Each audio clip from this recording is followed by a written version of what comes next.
Today and May 15th. Like to start with the approval of minutes of both the Port Council and the Authority. I would say before that, however, we're going to go slightly out of order after. Need to do the recording announcements. I would say that before that, I'd like to do the recording announcement. I'd like to inform everyone that Falmouth Community Television, known as FCTV, and Sean Driscoll, the Authority's Communications Director, making audio and video recordings of today's meeting. If anyone else is making audio or video recording of today's meeting, please identify yourself by pressing *9 on your keypad, or if you're joining, or raise your hand icon on the dashboard of Zoom. And when you're recognized, please state your name for the record. Thank you. Louisa Hofstadter, Vineyard Gazette Media Group. Good morning. And that is all I see. Thank you very much. The statement concerning remote participation, which we've now heard for 5, 6, 7 years. Pursuant to Section 20 of Chapter 20 of the Acts of 2021, as amended. Board member Rob Rainey, Port Council member Nat Lowell, Joe Solito, and Port Council member Rob Munir are participating remotely in today's meeting because their physical attendance today would be unreasonably difficult. They're participating in the meeting by the Zoom video conferencing app. All members will be clearly audible to each other. And as a result of the remote participation, any and all votes taken by the members shall be by roll call vote. And as I started to say out of order prior, after the minutes of the Port Council and the board, we are going to hear from Ref Tellis and a brief update on the strategic plan before going into the general manager's report. So with that, Port Council, is there a motion on the minutes of your last meeting? I will go ahead and make a motion to approve the minutes of the April 1st, 2025 meeting of the Port Council. I'll second. Thank you, John. All in favor, Joe Solito? Aye. Robin Year? Aye. Nat Lowell? Aye. Eric DeWicki? Aye. I don't think Greg's. Greg's not here today. And then Gordon Carr's and ISO. Yeah. Thank you. Get my eye. Oh, I didn't. Oh, you just second. That's right. Sorry, John. Aye. Thank you. Thank you. Is there a motion on the minutes of the Authority's April 15th meeting? I'll second. Been moved and seconded. Comes to a vote. All in favor? Thank you. Jeffrey, aye. Well, we're kind of doing it that way, but okay, by roll call vote. Yes. Okay, Jones, aye. Yes, Jones. I thought that's what you said. And then we have Jeffrey's aye, and we have Moira's aye as well, and Malcolm aye. And there is Rob. Randy, aye. Thank you very much, Rob. Great. You want to introduce Ref Tellis? Yes, so thank you for taking this out of order with the rescheduling of the meeting to today instead of next week. The Raf Tillis had some other commitments, but they going to be able to get on to do a brief update at this point. So I think they're bringing over Janae. We had originally planned on a joint workshop, as you recall, back in March, but that meeting had to be moved. With that movement and this rescheduling of today's meeting from next week, as I said, they couldn't make it, but Janae is here to provide a update and answer any questions, and they'll be on site at our offices next week to be working with the team leaders on the initiatives. So, Janae? Thanks, Bob. Good morning. It's great to be joining you all again.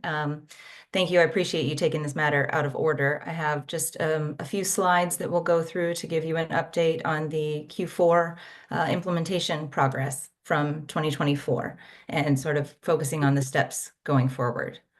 Sean, do you have the presentation? 1 second. Hold on. 1 second. Okay. Today, you have it, you can run from your side, or do you want me to do it? We're looking for more volume from you. Oh, okay. Okay. Let's see. It's Okay, please go ahead. Janae, you can run it. Is that better? Yes, Yes. Let me get that pulled up.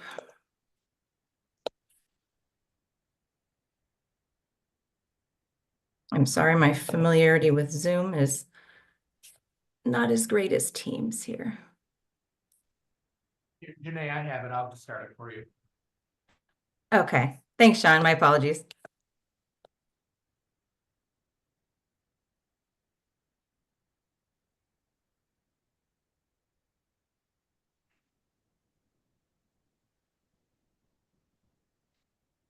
Great. We can go ahead and advance to the next slide.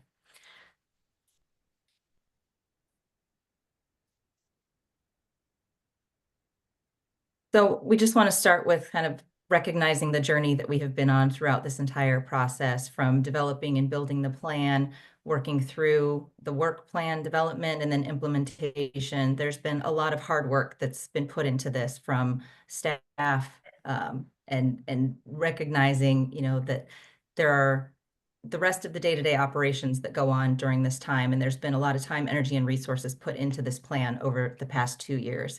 And this has been a living document. There's been continued energy and effort and progress put into it. So we just wanted to take a moment to kind of recognize visually the timeline of things that have gone into this process and the progress that's been made. Next slide. This is just a reminder of the framework, sort of how we started on the left-hand side with the board and Port Council, developing the strategic plan, recognizing what those important outcome areas are to focus on over the coming years.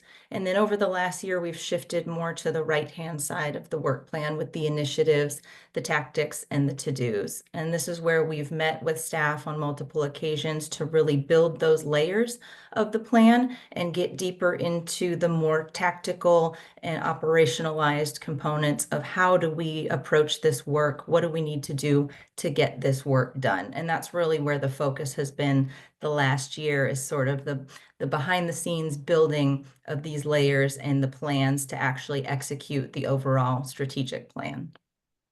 Next slide, please. And this is what I mean when I'm talking about the layers and a reminder of the time horizon of some of these components. You'll see those initiatives, tactics, and to-dos. Those are often a little bit of a shorter timeline, and these are the things that really make this more of a living document. These things will be done to completion. Some of them will roll off from the plan. Other initiatives and tactics are going to elevate up and become the priority now as we move forward and as the needs of the organization and the current landscape of the organization may change. That's what we're starting to focus on now as we've made progress in the first year. How do we reassess and reevaluate kind of what we're going to be looking at moving forward? Next slide, please. A high-level recap of this first year implementation. As I talked about, developing that work plan was a really large focus, making sure that we worked with staff to take all of those initiatives, really prioritize the ones that needed to be brought to the surface and focused on over the first year, recognizing the resources available and the capacity of staff to actually focus on the ones that needed to be moved forward with the greatest level of effort. We often know that if everything is a priority, then nothing is a priority. So our focus was to make sure that we could recognize what was feasible to get done and what the organization really wanted to focus on moving forward. During that year, we launched the performance dashboard through Elio, which was a way to track and monitor the progress of the plan, keep everything visible, track accountability, and use those KPIs to monitor progress and see the development and the advancements being made within each outcome area. And then we provided the quarterly reports to board and Port Council, recognizing and showing that progress, using Elio as an output to give more detailed reports, which you'll find in your packet. You do have the report from Q4 of last year. We wanted to make sure that you had all of them to complete that first year of implementation. And there's more in the printed report that you'll have in your packet. I'll be going through just a few slides of things at a very high level and then looking at what we're doing moving forward from here. Next slide, please. Okay, and next one. So here's just kind of a snapshot of the progress to date within each strategic outcome area, showing the percent completed as well as percent of things that remain in progress. You'll see a bit of variation here because there are different weights to the initiatives as part of the plan. We know that there are some that are very big resource drivers, things that need a lot of effort and energy, big heavy lifts that are going to take a bit longer than some of those initiatives in other areas that might be a quick win.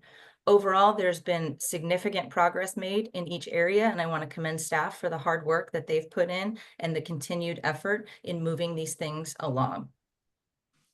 Next slide, please.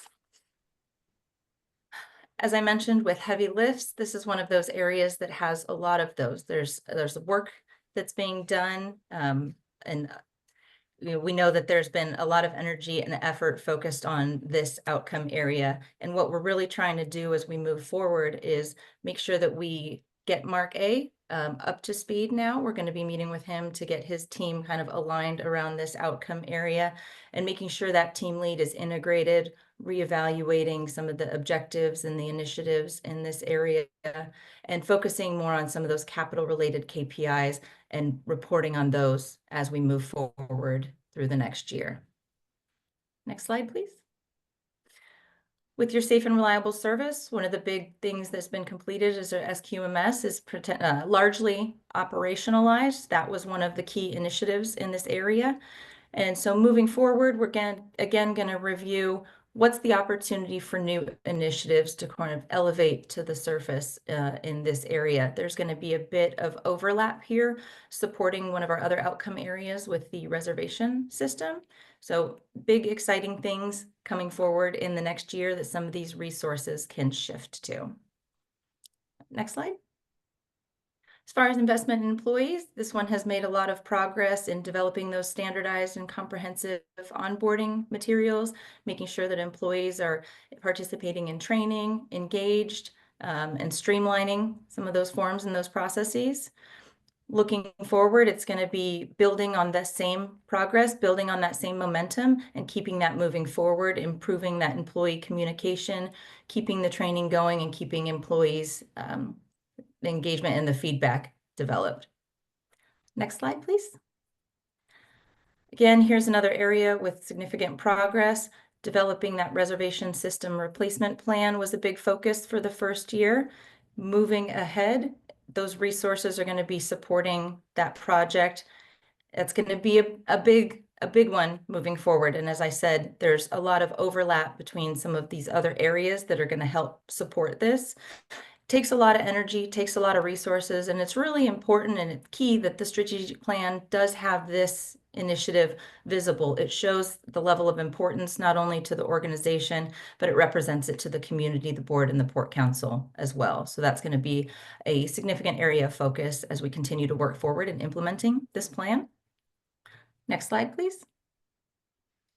In the financial realm, the progress made this year was in developing that grants management program and advancing that forward by hiring the grants coordinator and having more support and resources in that area. As we move forward here, there's going to be more of a focus on enhancing that departmental forecasting progress, making sure there's involvement from multiple departments in that and streamlining that process. So there's kind of shared understanding on all sides as that gets developed, and creating that financial dashboard is another area of focus here. Next slide. So as mentioned, the strategic plan is this living document. It's iterative, it changes to the needs of the organization at the time and where capacity and resources, energy can be allocated.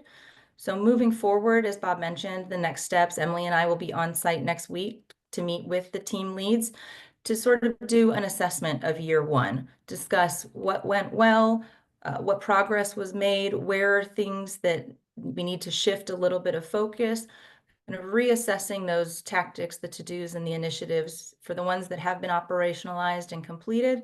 What can we sort of roll off of the plan? And what are the things that we need to elevate and focus more energy on as they become priorities and we focus on over the next year?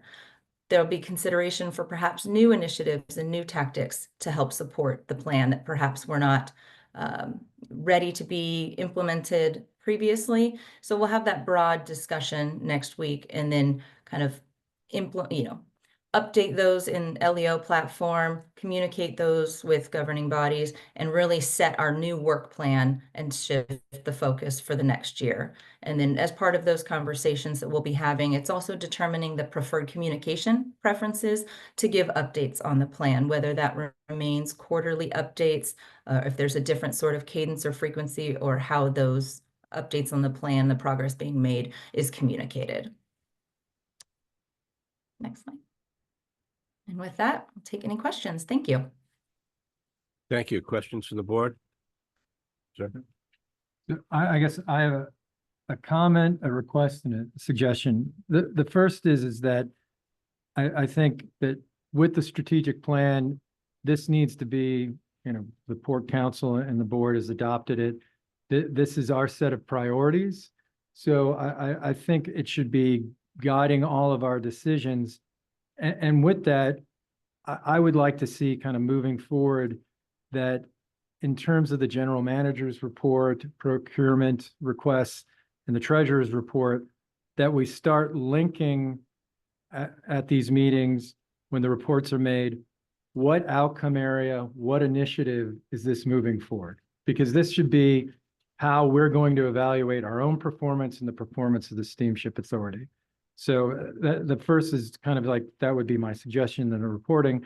And then my request would be that for any interested Port Council or board member, I know we don't all want the same amount of data, but if we could get the performance dashboard read-only access so that we don't have to wait.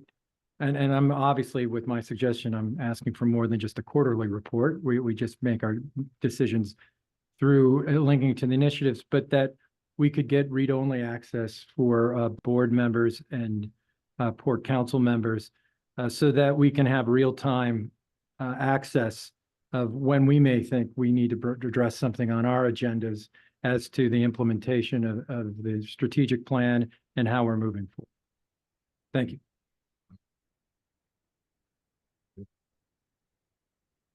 Rob, you have anything? Okay, the only thing I'd add to what Peter just said, for everyone's edification, is we had planned on doing a deep dive with Raftellus into this project. And that's got pushed back by some of our other issues that we have with the vessels coming on board and a number of other things. But what I would like as soon as possible, either at the next meeting or the subsequent meeting, to have a real deep dive with Raftellus. And I know scheduling on your end has been an issue, but what is it that we should be focusing on of all the things that you've talked about? What things should we maybe be dropping and paying less attention to? What do we need to pay more attention to? And to Peter's point, how do we make this an active working document that's part of the day-to-day life of the many people who work here? Mm-hmm. So it becomes more than a nice report. So I've asked Bob to schedule this with Raftellus for a deep dive on the strategic plan and what it means and how we're doing and what we should do or not do going forward at the next possible meeting that's convenient to your schedule. Thank you. Sir.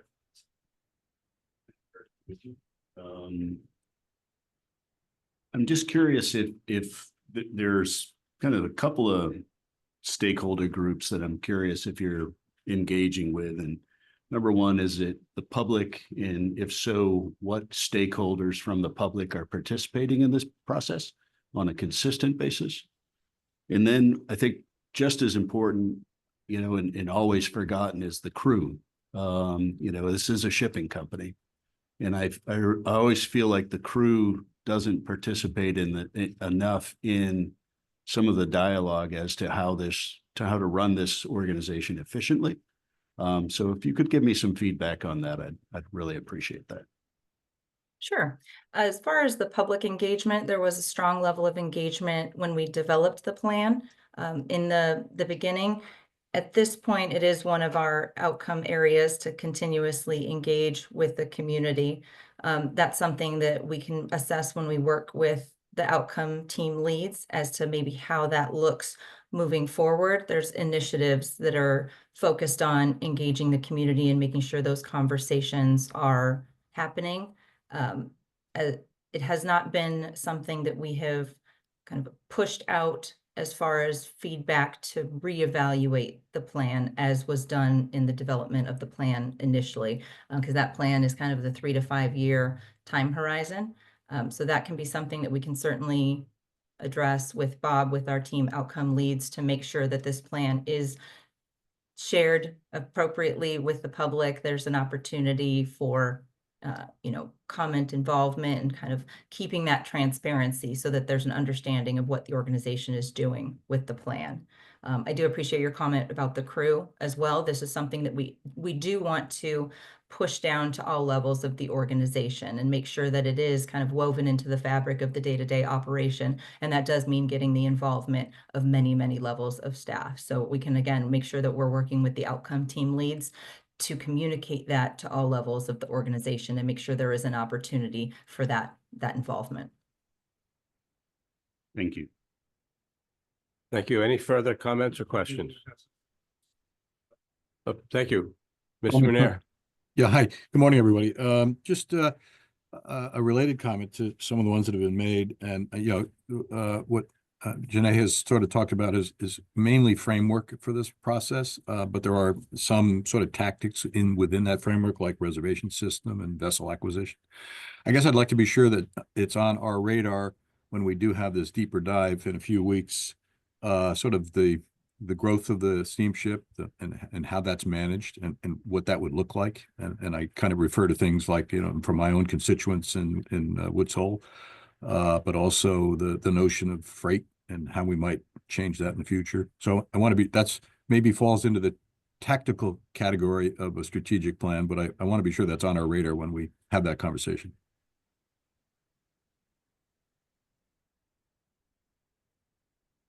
Thank you. Anyone further?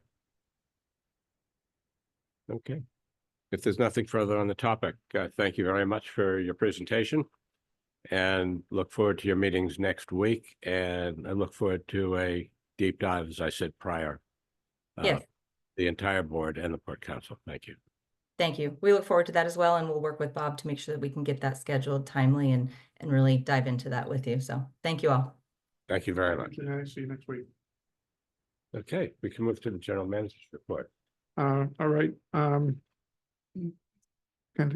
Before I start, I was going to mention who's in the room, but I think there's some Port Council board members who don't know one another. So I didn't know whether it'd be appropriate to make sure introductions. So going around the table, we have John Cahill, represents town of Tisbury on the Port Council.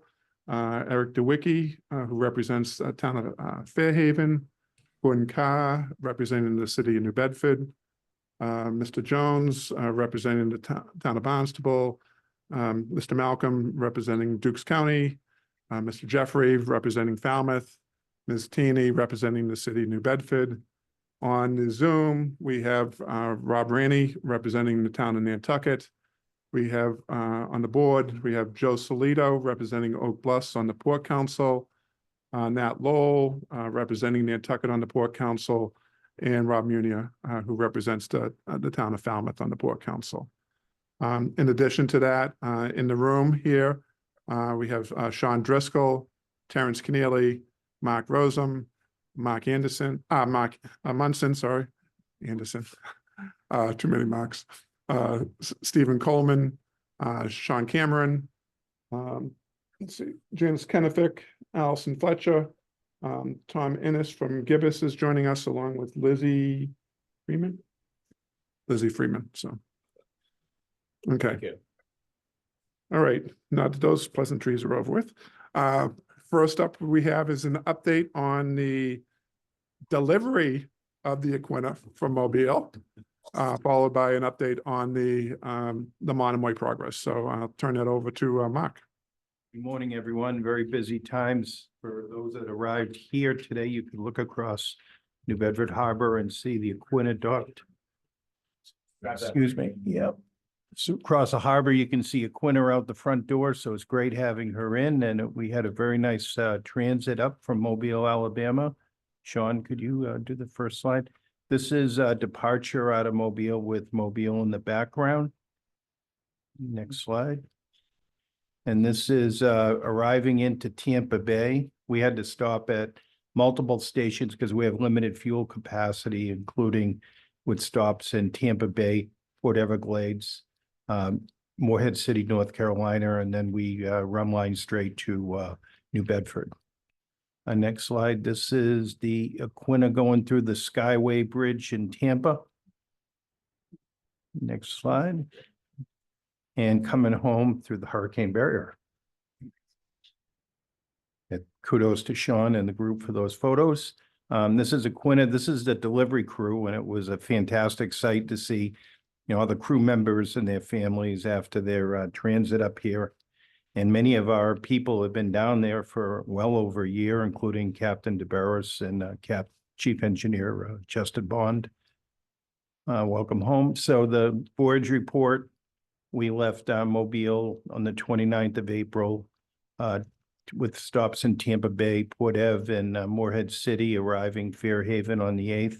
Just under 2,000 nautical miles and fuel consumption of just under 20,000 gallons of fuel. And glad to be ready for tomorrow's commissioning in Oak Bluffs Terminal in Martha's Vineyard. Any questions? Smoother trip than last fall. Yeah, they did have good weather, and this time of year, it can be a box of chocolates, because sometimes you come around Cape Hatteras, you don't know if you're in a hurricane or you have a lake, and I'm sure Eric, just judged by his smile, you've done that before, so you know. Few times. Yep. Okay. So moving on with the Monomoy, this is the last of the three sisters, and we're making fantastic progress on her. She's still pier side, and she's got exterior hull blasted in this picture. Next slide. This is a picture with the stern ramp installed, and we have the sponsons installed as well, just getting ready for the shaft. All the shaft work and thruster work is complete, ready for installation. Next slide. This is, we've spent a lot of time, blasting and coating of the, this is one of the tunnels without the thruster installed. Next slide. And this is the rudder about ready to go up. She's complete. And next slide, please. Just picture the interiors, and that's coming fast now. All the structural steel on the interiors done with new access doors going down into the engine room. Next slide. Of course, there's a Monomoy, the insignia on the back, hailing port. And next slide. So the Monomoy milestones, we have the new bulwarks are completed along with the mid-body removal, and where the vessel undocking is 15 August 25, where everything will be complete on the vessel. That'll be followed by the stability test, the incline stability test, and then sea trials to follow that. So we did slip as a result of having to meet a docking schedule of another vessel coming off the Alabama dry dock. And that's the reason for the slip. Will be done much sooner than that. It's just a matter of getting alignment into the undocking of the vessel. Next slide. Okay, so the financial snapshot is payments made to date is 68,813,540. We have outstanding commitments and allowances of 10,220,783, and our current estimate for the three projects is 79,979,341. And with that, I'll take any questions. Or council. A little bit easier this time. Yeah, once you get that that second one done. It's especially when you have three identical sisters. And it's now it's assisting us this time is because we got a lot of the people are trained on the vessel. And Yeah. that's kind of back to Malcolm's original about having original identical vessels for everything, spare parts, training, so this time up here in Fairhaven, it's all, the plan is all laid out. Just want to say congratulations. I've been, watching and chatting, and it's really great to see this moving forward so smoothly. You've done a great job, Mark. Thanks. Thank you very much. Ready for the board, any questions or comments on this? Okay, Thank you. thank you, Mark. All right, so next, an update on the Woods Hole Terminal reconstruction progress. So for the terminal building, the structural steel has been erected and is complete. The steel finishing work is ongoing. The glue lam beams, I don't know, I'll go through the slides after. The glue lam beams are completed, were completed this week, followed by the roof decking. Waterproofing has been installed on the exterior concrete walls. The concrete terrace walls on the north and west elevations have been poured. The south and east walls were not poured to enable the construction access during this time. After the roof is in place, work on the interior utilities and floor concrete infill placements will follow. And the geothermal well field installation is complete. One well in the vehicle staging area did not pass testing and will be re-drilled in the fall. For the utility building, the exterior stone installation is in progress and should be completed by the end of this month. The exterior window installations have begun for the curtain wall framing. Glazing install is expected to begin in June. Rough framing inspections have been completed and interior drywall installation has begun on the second floor. The interior mechanical systems work is ongoing on the second floor. The first floor work is on the mechanicals is nearly complete. At this point, when we go through the slides and then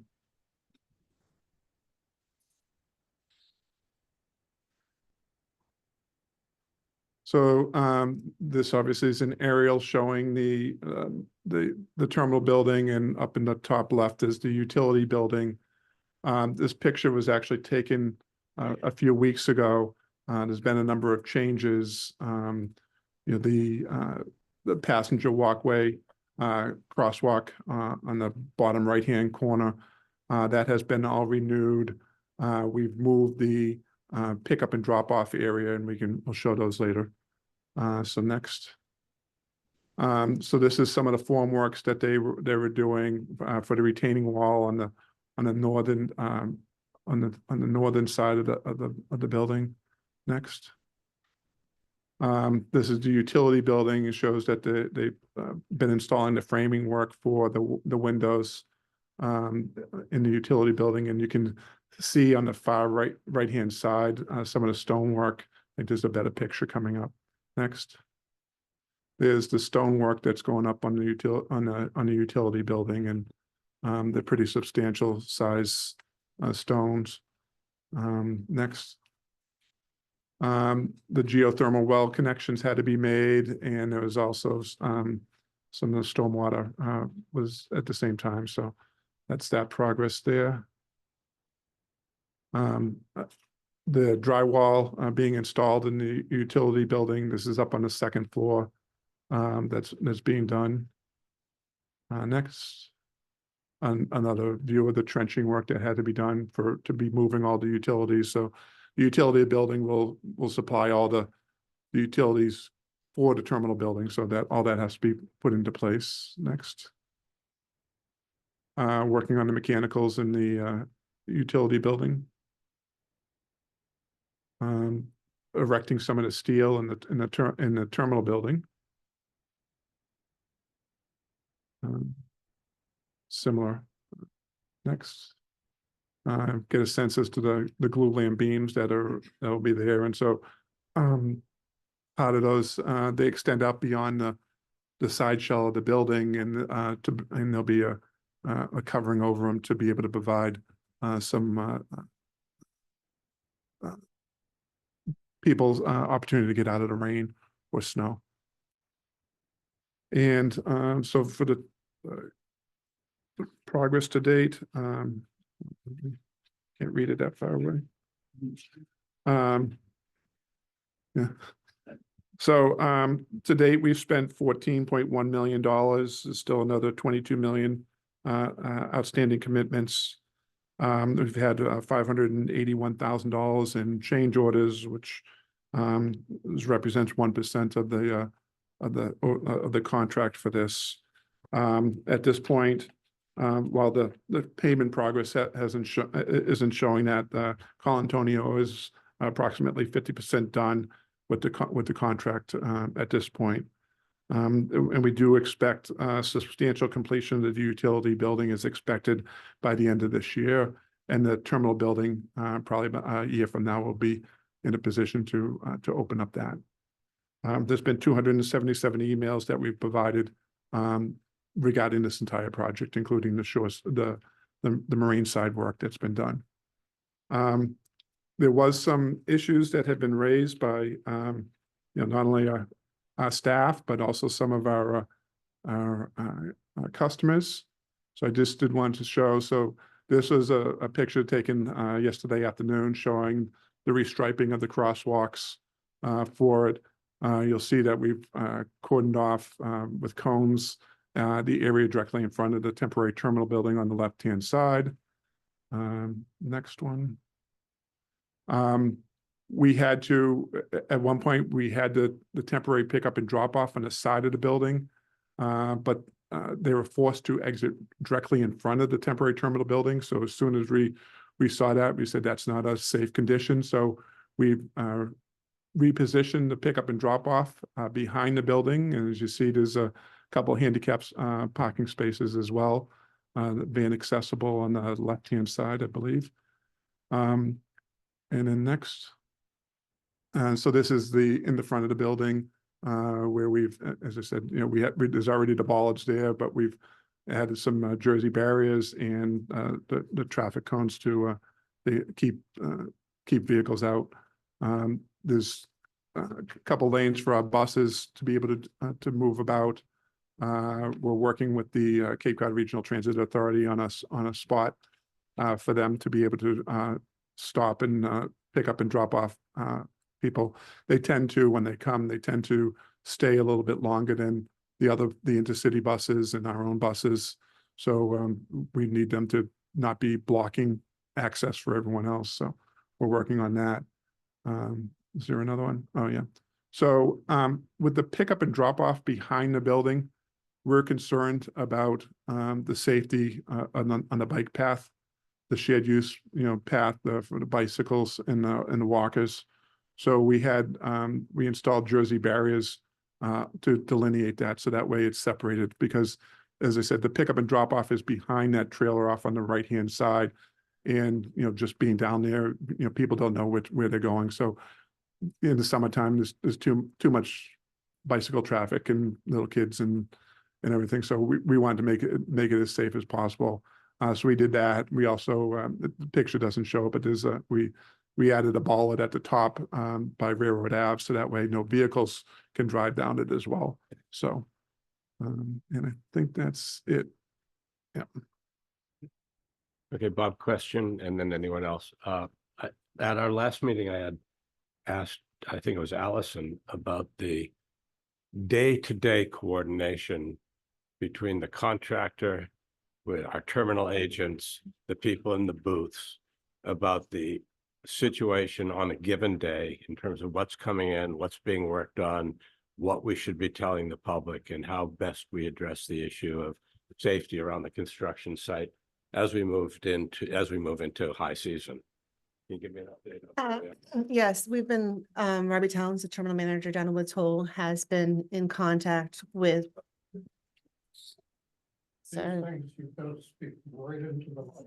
Like that, there we go. So Robert Towns, our terminal manager in Woods Hole, has been in contact with the project manager, and they've been giving him updates on when they're going to be bringing in equipment and whatnot, so we can plan accordingly. when it comes time to passengers walking on the property and whatnot. So, and I know there is going to be some more trucks coming down shortly, some cement trucks, but the construction crew has been working very well with Robbie on that. So it's been going fairly smoothly, all things considered.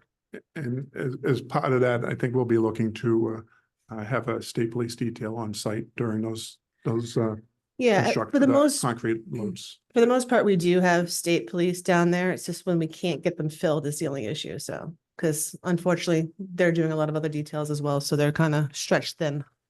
But they've been down there a lot. They were down there yesterday. I remember that. So, Well, when we're having busy deliveries and as we go into these high periods, can we bring in state police or private police or whatever we need? So we can protect the people who are walking around the area. yeah, once we get who are confused at best of times.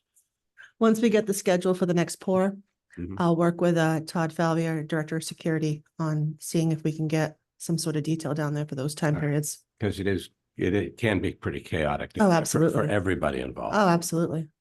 So, Thank you. so if I may, there's some additional measures that we're going to be taking. So instructed Allison, she's working with, I thought I'd enunciate. Talking with Allison, she's working with Rob to hire some additional staff down there to help direct to try to alleviate some of the confusion that takes place. We also have, it hasn't arrived yet, as far as I know, but we have a golf cart that's on order. It should be arriving shortly. They'll be available to assist our customers that need to go to and from the terminal building to the slips. Mobility issues and Yeah. the like. So it's very similar to the one in Oak Bluffs. Is what Thank they're you. going to have. Sure. Well, I got one question for you. You said there was, you sent out, what'd you say, 280 emails or whatever? 277 over the course of the entire project. Okay, so that's the number of emails you sent over that period of time. What are the number of recipients of those? I don't have that number and I don't know. If you give me a minute, I can check with that. It's through our e-news system. Sorry, it's through our e-news system, so people subscribe to the update, so I can check on the subscriptions if you give me just a minute. Okay. So sometimes we get, we don't know anything about this comments, and I'm just wondering, you're sending out that number of emails over the time, and how many people are actually reading those? Yeah, and typically those emails include what's going to be taking place in the next during the next week or so. If we know that there's going to be some steel arriving or whatever, but I think There's about 1,200 people subscribe to that list. Well, it sounds like, we're doing at least due diligence to keep the public informed. But they gotta show up at the plate to, and listen to it to be informed. What do they say? Government is run by those that show up. So there we are. Mr. Jeffries. First, Bob, I'm pleased that we're moving forward with the state police detail with the construction. You and I have had several conversations about that. I would ask too, that in addition to the state police detail, that we do better coordination communication with the town of Falmouth's police department and traffic unit when we have those deliveries. Because it's not just a safety issue once you're on the terminal for our passengers walking, but there's been traffic jams and backups where all of the bridge on Cowdrey Lane has been backed up, preventing any kind of emergency service vehicles to get to Juniper Point, let alone the residents of Juniper Point being able to leave Juniper Point to go about their day. So I'd like to see greater coordination on that. And I do think in terms of communication, I know that there's concerns. I understand why we took the actions we did with the bike path, but there's concerns about the materials used for those who are cycling on the path, as well as I'm glad we've delineated the pathways a little bit more, but I would think that we could do better communicating with the town of Falmouth, with the town manager, the police department, and the Bike and Pathways Committee of the town, which I know have reached out to the steamship in the town about what happened to the bike path before we do those things, so that we have conversations discussing what we plan on doing and how to do it so that we can get those stakeholders' input. And I would suggest that maybe we talk about seeing if we do like an actual foot tour of the improvements that we made with those stakeholders so that we can see how we can improve things and then show that we're being responsive to those stakeholders, be they the walk-on passengers to the ferries to those using the bike path. We're also going to look at getting signs for the bike path, stating shared road usage, because now we're parking cars in the middle where we haven't, excuse me, parked in a long time. And we had an issue recently where the customer on the bike path decided to stop in front of one of their vans because they thought the van was on the bike path, which in theory he was, but it is a shared use road. So just putting those signs up as well to remind our customers and the patrons on the bike path that it is a shared road, not just a bike path. Well, and my suggestion would be before we make those decisions to install that we get the input of the town bikeway path committee and the town manager, since it's also, you know, there's been back and forth about, are we in compliance with our lease with the DPW and the town manager? So I'd rather address those issues before things happen, rather than having the town manager email us whether that we may be in violation of our lease. So in terms of that, the Falmouth DPW did go back after and checked the back lot and came back and reported to our parking lot personnel that that it was in compliance, that we were in the areas that we should be. But we are renewing some of the markings as part of the lease, as part of that. You know, whether weather-wise what will be done. But part of this also is that with all the construction last summer, you may recall we had the employees were parking over next to slip 3. But now with the limited area in front of the terminal building, we've have the employees parking out back or at Palmer Ave. And then we've made that area over to the side with bike racks and some picnic tables to try to, you know, provide an area where families can go to separate. Yeah. An outdoor space, basically. Understood. I mean, I just think we could do a better job communicating and getting stakeholder input before we make decisions. So that, you know, not only, you know, can we do it, but are we doing the preferred thing for our communities and stakeholders if we have the option to doing it that way? So I think the emphasis that we were making at the time was trying to create on our property the safest conditions that we could under the conditions. And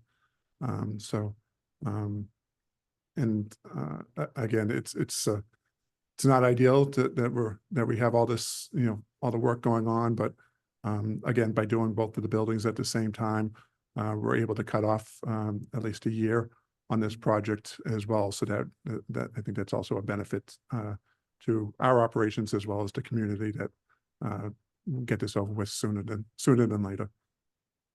Well, it sounds like we're doing a lot of the right things. I think part of what I'm hearing is we need to do a better job of outreach to the community to let them know what we're doing and get any input while this stuff is going on. Understood. As well as managing the day-to-day stuff, Right. which is what people see on a given day. And I don't think anybody's going to say that we're not taking the safety of our patrons and residents seriously. It's just, it's nice to actually communicate with the other group as well. So. Anything further? Anybody? I see Rob's hand up. Any of you remote folks? Yeah, thank you. Question, you know, I know we're in a sort of interim, sort of transitional under construction state on the site, but have you learned anything about the flow of traffic that you would anticipate in the end state? You know, given that you've been now functioning with the new terminal building in its final location. Any lessons learned there? Are you comfortable with what you perceive to be the outcome in terms of the way the layout's going to be? Or is there any? Yeah, so in terms of it, the state that it's in right now, is close to what the final will be, but the construction fencing extends beyond the bounds of what the final building and plaza and everything is going to be looking like. But it does illustrate that the terminal people are going to have to be, communicating more. Again, the terminal where it is ended up being, we initially wanted it off to the side, but that got voted down, and we're working with what we have. So it's going to be communications, and I think that's why, again, Allison's working with Rob Towns to get more people, so that way we're able to communicate amongst our staffs to keep safe openings. Yeah, we you know kind of hit the that- nail on the head for me, and the building is, right in the middle. And I just be interesting to know what we're learning about how we're going to work around that. We're also installing monitors in the slip booths, so the agents, while they're loading the boats, they can see on the other side of the building, so they know what's coming down and what's going to be in the area. So when it comes time to call in specific vehicles and trucks, they know they're not going to be playing that guessing game anymore. So we have that going forward as well. So it's just an added extra security, so they can actually see the whole property while they're at the booths. Okay. And then operationally, it seems that using slip 2 and slip 3 as the primary slips, at least at this point in time, is helpful in terms of being able to stage the vehicles, so that way they can get on and off the vessel. So, but once we're done with it, we'll be able to use slip 1 on a more frequent basis than we're currently doing. So. Okay, thanks. Refresh my memory. Is 3 the one towards the To the north. It's closer to the village. closer? Yes. to the- Yeah. Yeah, I think because historically that's always been one that was more or less reserved for less use, and because of the potential for conflict with Eel Pond Channel and the Hui docks. Yeah, is actually with the Nashon Trust property. But when That we too. rebuilt, Yep. when we rebuilt slip 3, it was moved to the south, and so those restrictions went away on that slip. Yeah, I understand the restrictions technically, but I also understand just the practical aspect of that. Anyhow, it'd be interesting to get, I think, informative for us to have the periodic updates on what you're learning about how the site is going to work in its final state. Thank you. Thank you. Anything further from the Port Council or from the board on this topic? Okay, hearing none. Nantucket North Slip. Oh, Fenders. Okay, so next we have an update on the Fender repairs that are taking place over in Nantucket. I'll let Mark start off with that. We have the forms built, and this is the rebar installation inside for the reaction block. Next slide. This is with the forms and the second pour. We had to do a 2-layered pour here, and we get core samples of the bottom section and also the top section upon completion of the course of the pours. Next. And this is the final, and they'll be by tomorrow, they'll have all the forms taken down, and we'll be hanging the fender that goes on this reaction block on Friday, and we're looking to have a demobilization of Coastal Marine LLC on Monday. Next slide. So the detail here is we erected the forms, installed the rebar on the 4th of May. We did the first concrete pour on 5 May and the second pour on the 12th. We installed the inodes on the pile on the 16th. And on the 20th, we'll be doing the final core test. We have to get testing to 5,000 PSI or greater. And we look to, depending on how the cores look on Monday, we may move the opening date a day sooner. So right now we have planned a 21 May North Slip reopening. And with that, I'd be here to answer any questions you may have. And I would like to add, following it at last month's meeting, we had indicated that we were still looking at a root cause in this. So the preliminary results that we have to date indicate that the failure may not be isolated to a single event, that it rather a series of impacts over time. The impact that resulted in the final failure was not excessively forceful, it indicates that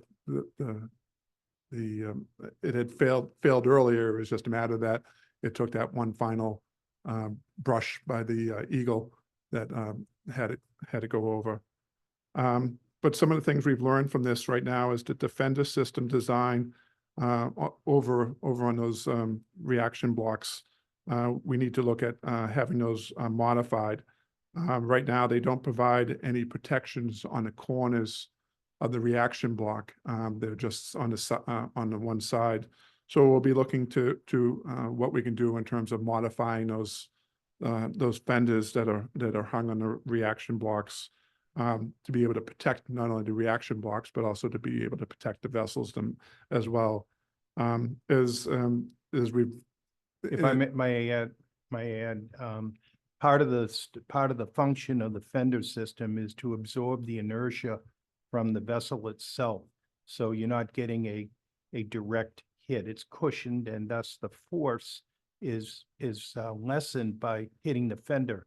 Not having coverage on the ends of the reaction block puts that at risk, and that's what I believe to be the failure mechanism. We're still looking at this in depth, and when we have vessels that come in and turn around, if they catch the corner of that block, they're not hitting the fender. Thus, that fender isn't doing part of its function.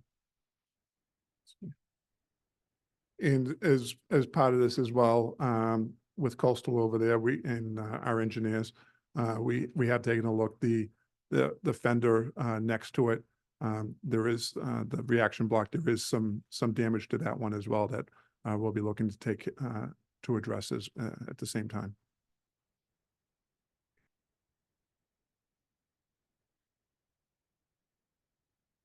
Thank you, Mr. Malkin. Have you looked at any redundancy opportunities, really adding to the system? Any feedback from the engineers, or even if there's a little bit of a marine casualty investigation, what are you seeing? I'm seeing, heavier and heavier weather every year, and just the sail area on the vessels alone are going to create more tension on those systems. So I'm just curious if adding some redundancy might be a good idea. I think you may see this style of fender that we have in Woods Hole, for instance, that has like a 45-degree camber, which extends well into coverage of the block is probably going to be. This is also brought up by our consultants, Craig Sams of Waterfront Consulting, that we need to relook at this. Good. Thank you. Mr. Chairman, can I just ask one more question? Sorry. And also, just for the record, Mark can confirm the date. I'm not exactly sure, but this dolphin was not 1983. Correct, it's 2016. Okay, so the newspapers and all the little snippets that have been plugged in about this, that we're not paying attention. I mean, I didn't know we had to hang a date on every dolphin, on every fender, because the Josio project from 1983, which I just had some old pictures sent to me, by the way, they're pretty cool, from Matt Fee. I'll send them along. This was not that old. I didn't even realize it, because I remember the one that the eagle whacked at the slip that bent it over, and they had to do that. And that was the first one that had the round piles, and they had to weld new piles on, Mark, because they weren't grabbing. They had to put fins on them, and it was unbelievable. But I don't remember this one. So I'm really glad that we have a date on that. So that's really important. Thank you. And just to add, we did a complete underwater survey of the piles as they down to the seabed, and all is in proper order. Thank you. Excellent. Gordon? And anything? Mr. Lowell, I think it's actually that one, that outermost, Fender system is the one that, when it was replaced in, 2016, they weren't hitting resistance, and so they, had to go to a spin fin, Yeah, model on the pipe piles in order to get the resistance that they need. So- Yeah. But Yeah. it's always There you a balancing point between the resistance that the Fender systems provide versus the impact on the vessels themselves. So yes, it's a delicate balance. Thank you. Yep. Anyone further? Gordon? Real quick, Mark, the timeline you put up there with the March 21 reopening, how, May how, 20, May 21st. May 20, did I- sorry, yeah, sorry. Forgot what month we're in. How close is that to the original projected schedule you all had? We're ahead of schedule. Excellent. Great. Anything further? Okay. Blue line update recommendations, please.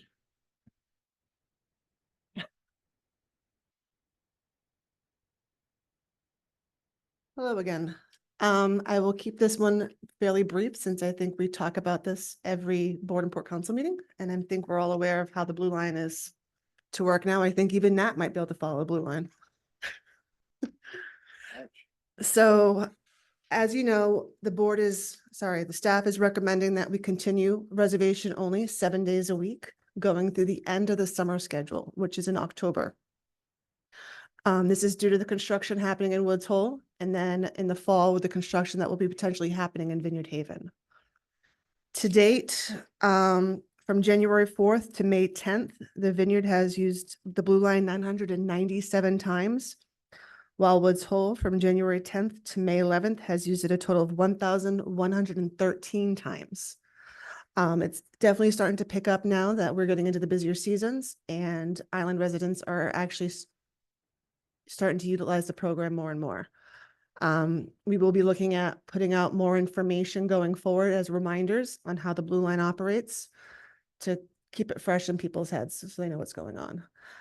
We also have the callback option working. We haven't had a chance to use it yet, but I'm sure as we get closer to the summer months, when Blue Line gets filled on the property, we will have the callback option to have customers go off and then come back when it's time for them to get lined up. Does anybody have any questions? Or they would be able to check the website as well. They'll be listed, they'll be assigned a number and it will be posted on the website. Right, and they'll either text them back or they can see it on the website to come back. Okay, Allison, Joe Salito had some exchanges with you and some comments. Can you talk to that? Yes, Mr. Salito was talking about potentially putting something on Islanders Talk in regards to how the Blue Line operates, because it seems to be that is probably the largest group of island residents, and it's the easiest way to get the information out to the public. So I'll be working with Sean in regards to getting a post out on Islanders Talk that will explain how Blue Line works again, as a reminder. Thank you. Thank you. Joe, anything further? No, thank you. I'd spoken to Allison about that, and I know she's working very hard with Sean to get that on Islanders Talk.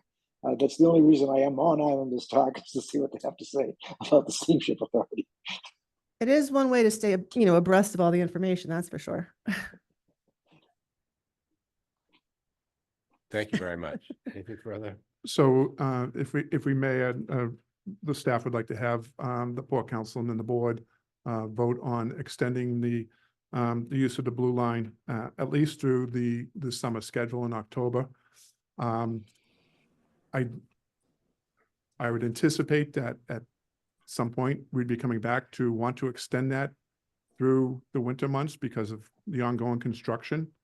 But I don't know whether at this point we're looking for October, but staff would also wouldn't be upset if you want to extend it to the end of the year.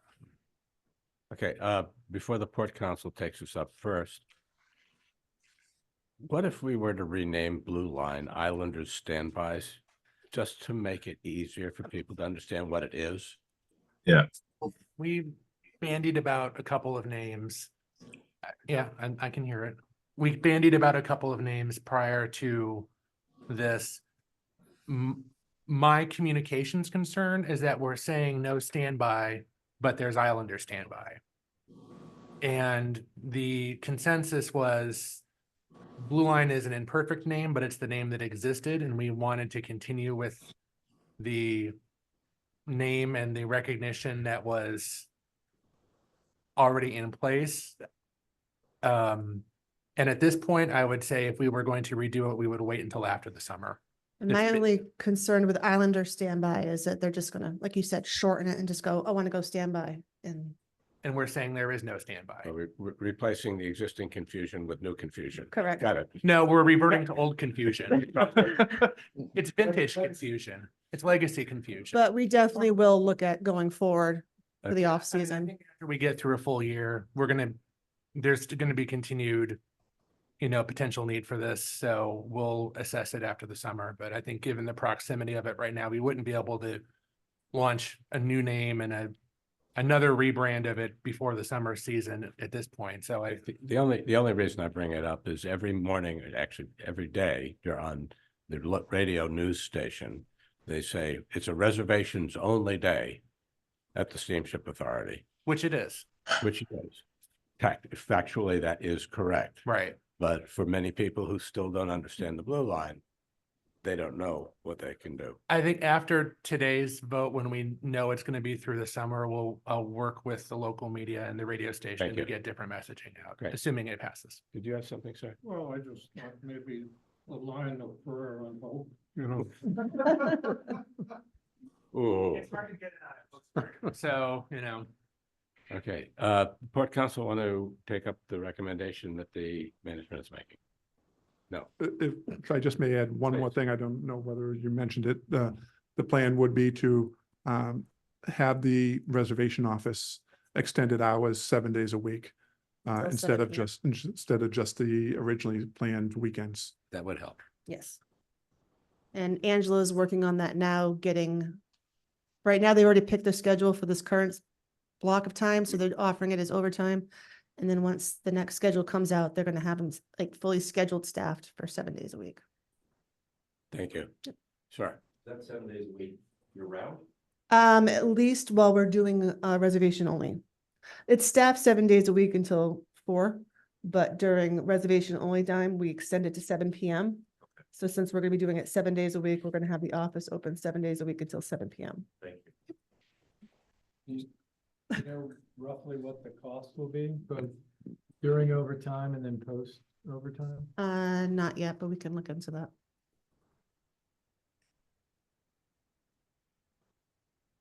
Jim, just looking at extending it to October 21, but as I think Bob suggested, the likelihood is that we would want to extend it further. Is there any reason not to just extend it through the end of the calendar year, for example, or something like that? Will something transpire between now and October 21 that we wouldn't want to extend it? I mean, if we're doing it now, would we just extend it through the end of the calendar year, or? It would only be if there's any sort of modifications, for instance, Mr. Malcolm's suggesting that we rebrand it. And if that was the case, we can come back and present any rebranding of that. But Likely anything like that would launch in January anyway, just because we're still busy through the fall and the holiday season. So we would bring it back after the summer at any point to discuss it and then launch it in the January. So from a communication standpoint, there's no issue. And then obviously there'll still be construction in Woods Hole. And we also will be having construction taking place over in Vineyard Haven as well, starting later in the fall anyway, as well, and going into the winter time. So we anticipate that there's going to be an ongoing constraint of our ability to stage vehicles.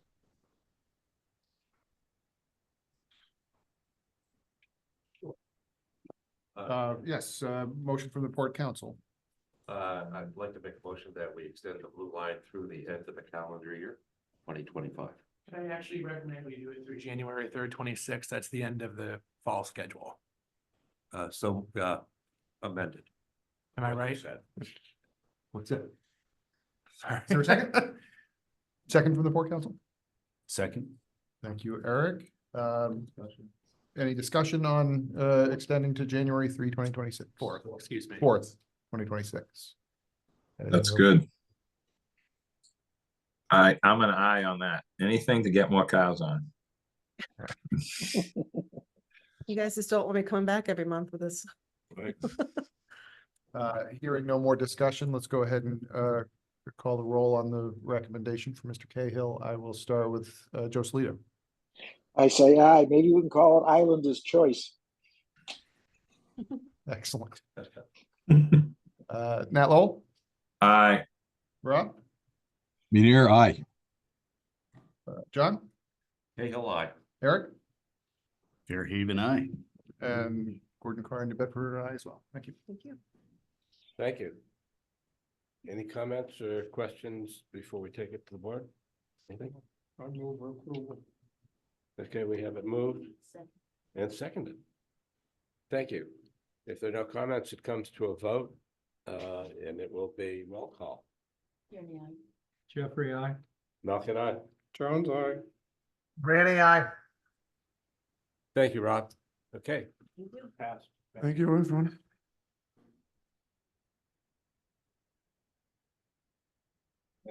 Okay, so next item, and I'll point out it is related to our strategic plan. Is a request, a vote of the board to authorize the general manager to execute a purchase of RD 99 renewable diesel fuel from Diesel Direct for an approximate cost of $62,400 upcharge for the MV Island home for a test trial period that would run from June 1st to September 1st, 2025. Renewable diesel, it's known as RD 99 or R99, is known as a hydrotreated vegetable oil and is an alternative option to conventional diesel fuel used in power generation and main propulsion for our fleet, and it meets ASTM product category for diesel fuel. Mark's been working with the fuel supplier, and the product is now available on the East Coast, and they were able to get us a supply. The delivery of the product would be from our current contractor, Diesel Direct. This is approximately a 60 cents per gallon upcharge to be doing this. I think Mark has vetted the use of this fuel in all of our engine manufacturers, EMD, Caterpillar, John Deere, and MTU. None of them had indicated any issue. There's a large ferry operator on the East Coast in a major city that did it on a trial period, and they completed their trial period and are now going to do it on alternative ferries. So we're looking to do this on the as a trial period. And Mark, if you have anything you'd like to add in this regard, the benefits in terms of the reductions and things like that. Yes, this is a real game changer for us now that this fuel. Mark, you pull that in. This is a real game changer for us as this fuel is now available on a year-round basis going forward. It's been used in the state of California for the past number of years. It's not a new fuel, it's just new available to us. It comes with a 50 to 78% reduction in greenhouse gases, which is significant to our port communities. And we are looking at be working with the manufacturer, working with Diesel Direct on after the test trial period and after we present the results to the board of possibly going full-time use to, on all of our vessels. This is, again, we've vetted this with, our prime movers, EMD, Caterpillar, John Deere. Matter of fact, I heard on the way to work this morning that the T is doing a test trial period on the train systems going to Newburyport, Mass. It's just that this is new to the East Coast, and this is going to take, again, as Bob pointed out, an effect on our plan, because this gives electric alternatives, which we don't have the infrastructure here on the Cape and on the island. So looking forward, and if upon approval of the board, would like to start this on June 1st. We've been doing it just on the island home. And in that, we'll be using a segregated complete fuel system. It'll be trucks dedicated just to the island home till we get, comfortable. And we've evaluated this from fuel handling, the fuel storage on board the ships to, we've gone to all the manufacturers and they have given the green light on this. They view it the same as diesel fuel, and it is very similar. It's slightly different. The caloric value of it is a little bit less. I think diesel fuel is about 132,000 BTUs per gallon. This is 128,000. So there'd be a slight more consumption, but given the benefits of this, we're really looking forward to this being part of our future going forward. Thank you. Ms. Jenny. Yes, thank you. Is this something that once, I'm assuming that the board is going to vote yes on this. It's very exciting. But that we could have a separate press release for, I think it's been a big issue with our customers, our lack of progressiveness in that area because of the requirements of our boats. But I think we really should highlight this. I think that the board votes in favor that we would do a press release when the first fueling happens. I'd like to see it beforehand. Yes, ma'am. Sure. Is there any conversion necessary, bigger injectors, smaller injectors? Any change in turbos or anything that you need to do? In other words, just fill the tank up and go? Yes, in essence, that is it. There's no, we're still looking at fuel handling. We want to look at low temperature applications in the winter time. And because as you know, even with conventional diesel, it'll congeal under a certain area, certain temperature. And also, the pour point is slightly less than diesel fuel. So we want to take a real close look. So that's why we want to do the trial period. We want to identify any gaps. And again, this has been used very exclusively on the West Coast. It just has not been available. We've been looking at this for quite a while, but if you don't have the product available, you can't use it. So now it is, and we're ready to go. I got one further question is, let's say you run out of fuel, you just turn the knob and use plain diesel? That is correct. There's no compatibility issue. We've checked on the compatibility. It's, you can mix the two on a regular basis. So, this is, there's going to be a lot of pressure, on the suppliers, because this is going to be not only for our vessels. I think that we're going to be looking at this for buses, any other of our SSA equipment. So this is, again, as I said before, this is a game changer. So, and you say it's 50% reduction in 50%, 50 to 78%. And that has to do with the feedstocks. This is being made of various types of canola oil, various type of soybean oil, sorghum oil. I realize this isn't new. This has been used and it's very successful in cutting down the carbon. Sounds like a no-brainer to me. Yes, and this also brings us, to, meeting the governor's 2030 climate goals. This is going to be a big help in that, and I think Bob may have something to say on that. Mr. Kale, I'd move approval.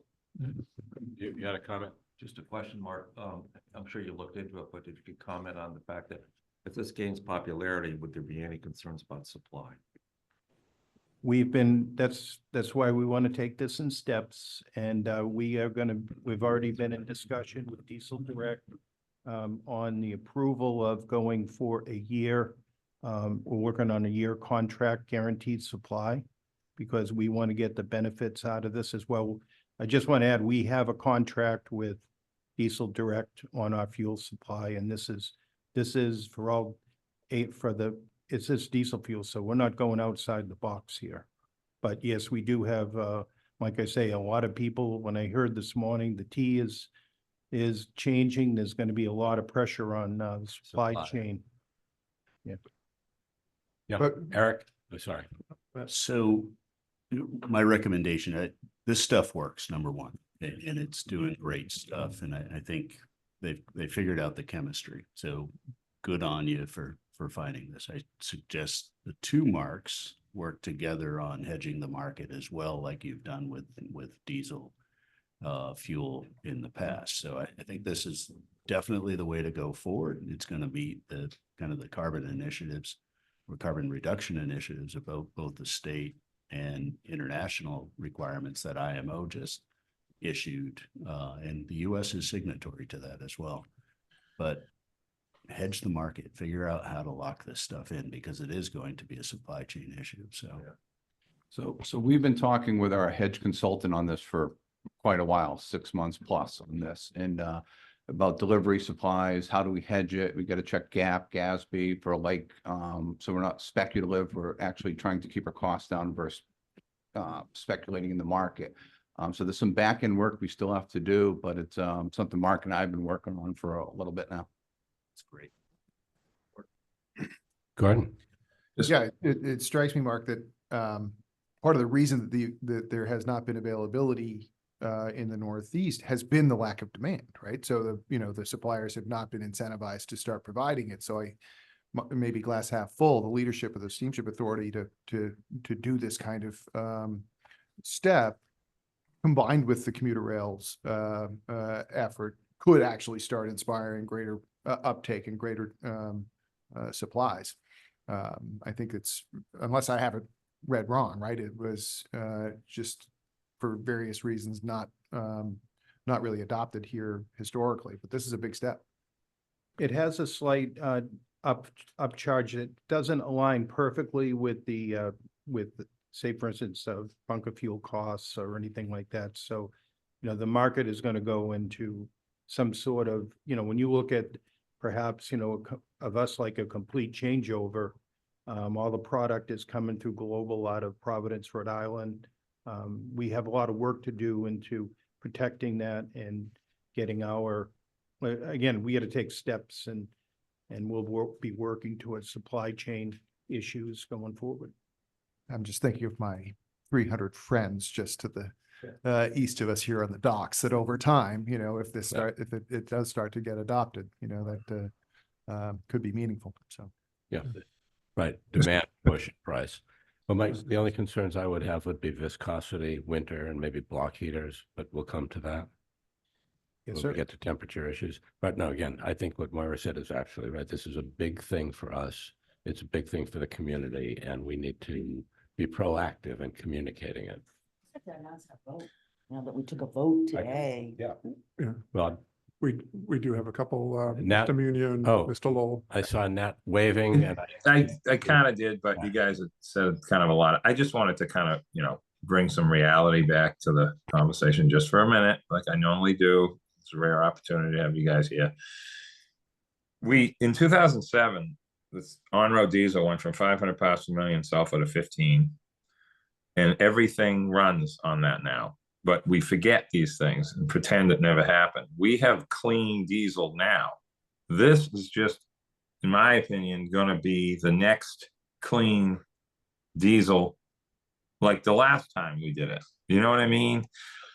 I know it's fluffier now to talk about this stuff, but I'm just saying, if this does become normal, like you guys are suggesting, which I agree with you, that there could be a supply issue, dye stuff where they know what the difference between, like they did with the on-road and off-road, is got different dye for taxes and this and that and that. And I think it's great. If this can work and it's not going to break the bank, or maybe it's seasonal, it depends on how it all works out. But this is definitely a great step forward. We're not going to have electric boats tomorrow. We're going to have great running boats, maybe with a little bit better diesel fuel. So that's all I wanted to say. Thank you. thank you. Rob? Munir? Yeah, hi. I guess I would just, I'm certainly all in on this too. I think it's value, particularly with respect to Maura's suggestion about making sure we inform the public, whatever ways there might be to measure success, we should try to start right from the beginning so that we have, data demonstrate, the value of this, I mean, obviously one data point is price, which is not a positive, but then there's the reduced carbon emissions, there's engine performance, there's maintenance, whatever areas I'm making those up. I'm sure there's others. It'd be good to, right from the start, be collecting data to demonstrate the efficacy of doing this. So that's my suggestion. Yeah. Thank you. Mr. Jones. I don't want to muddy the water because I want to go forward with this, but how does this interfere or interact with our hedge fund? As I mentioned earlier, that's something I gotta check to make sure that with GAP and GASB, that the correlating hedges match, that they're like commodities, so do some research there. So to be able to still hedge, as of researching, I didn't see a like-to-like hedge yet on the R99, but that's where we're working with our consultant to see what options we have. So. Well, I made the motion. We need a second. Mr. David, Mr. David. Oh, I just wanted to point out that I didn't know what Mark was, one of the benefits too, that in talking with other ferry operators that from the West Coast that have been using this, is that they've been finding that in terms of their maintenance, their fuel system filters and the like, they're seeing improvements in terms of those as well. So, but those are all data points, as Mr. Munier pointed out, that we should be tracking to be able to, when we come to the end of this trial period, to be able to substantiate, any actions going beyond that. You want the Port Council to vote on this? Fine. All right, great. Can I get a motion from the Port Council on the recommendation of renewable diesel as written in our packets? So you just did. No, they haven't done that. Thank you, John. Second? Second. They just made and approved it. All in favor, Joe? Sorry, I cut you. It's on you. Aye. Thank you. Rob? Aye. Nat? Nat's. Aye, sorry about that. My all right. phone's blown up. Thank you. That's all right. John? Stays alive. Eric? Aye. And Gordon Carr's an aye as well. Thank you. Thank you. It comes to a vote by the board. The motion been made by Mr. Jones? Is there a Second. Second by Mr. Jeffrey. Any questions or comments? It comes to the vote. Be roll call. Tierney, aye. Jeffrey, I. Malcolm, aye. Jones, aye. Randy, I. Thank you very much, Rob Rainey. Okay. There it goes. Well done. And, Good find, Mark Evans. Good, That was a team. That was good something find, we've- team. Good team. Thank you. All right. all right. Reservation system update. Yeah, request so for Tom Innes is here, as well as a number of the members of the reservation replacement team, and have an update as to where the progress that they've made. So, All right, great. Hi, Tom. Hello, everyone. Great to see you again. All right, so we wanted to give an update on where we stand with the reservation system. Happily, the project is really firing on all cylinders. Moving ahead, we're now in a deeper due diligence of the RFR submissions, and because of that, what we wanted to do today was really catch everybody up again on what the process we're going through, because with an RFR like this, it's a long process, and we're now in if you're not in the selection team, we're in the really annoying period where you don't hear a lot going on, because that's how the procurement process works. And so so we thought it might help just to share some light on what's the process we're going through, why we're going through it, what led to it, so that in the next meeting, we hope to bring forward the recommendation of the selection committee. So as a reminder of how we got to here, this is actually just a slightly updated slide from what we presented a year ago at the May 24 board meeting, of just a reminder of some of the process that we've gone through. So the planning process really started in February of 24, looking at the existing reservation systems functionality, doing a market deep dive, which then also led into an assessment of what the cost would be, developed a cost model, and starting in May of last year through September, defining what is that new system need to look like. And the project team came up with a one system vision, an integrated system, wanted all of the components sitting together in a way that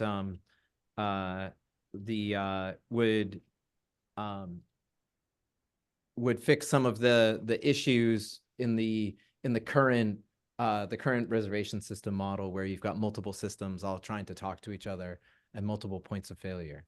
So the one system requirements became then part of an RFR document.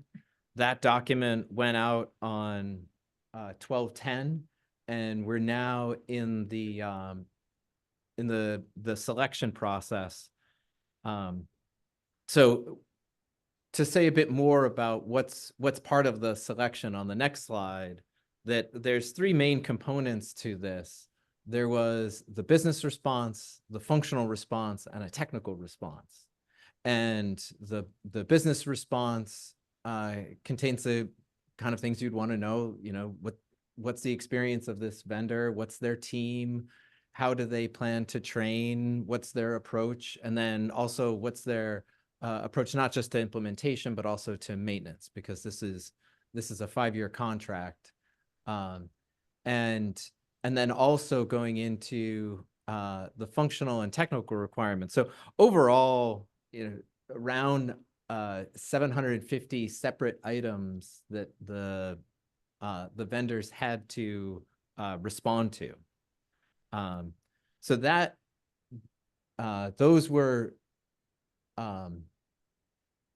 received, and now we're in the selection process, which is a multi-stage evaluation process on the next slide.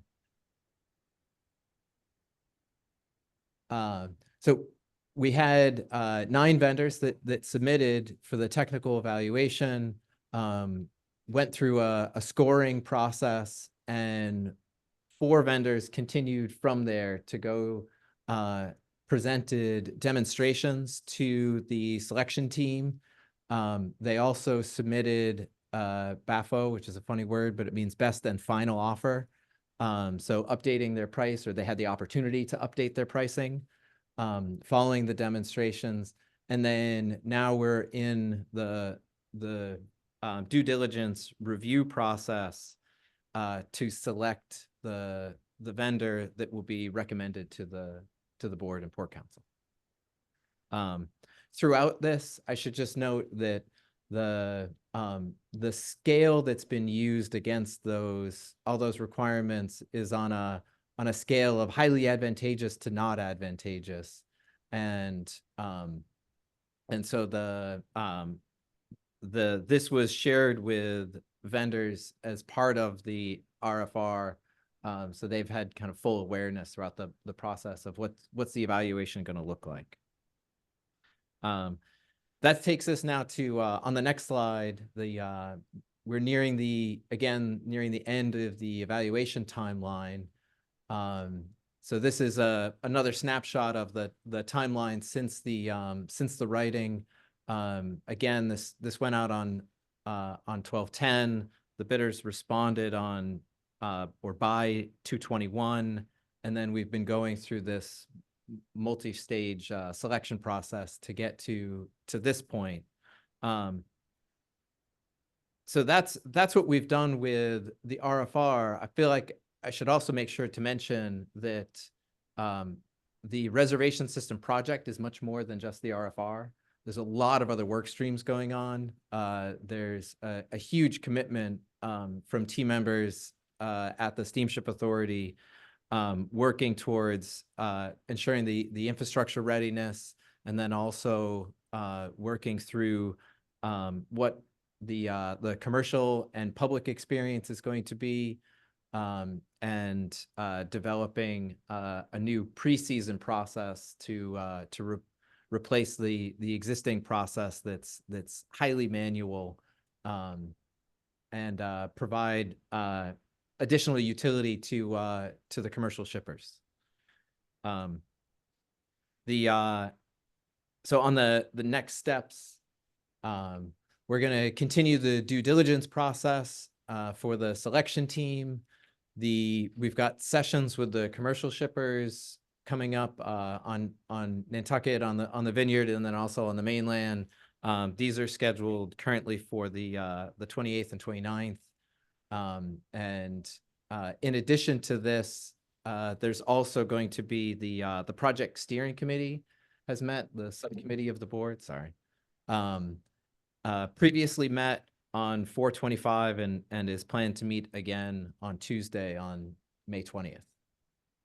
And then finally, the operational and technical readiness activities are still happening. So looking at policy, looking at updating policy, looking at what may need to change as we go forward, and then also really looking at technical readiness, that while there was technology debt on the software side, there's also technology debt on the infrastructure side.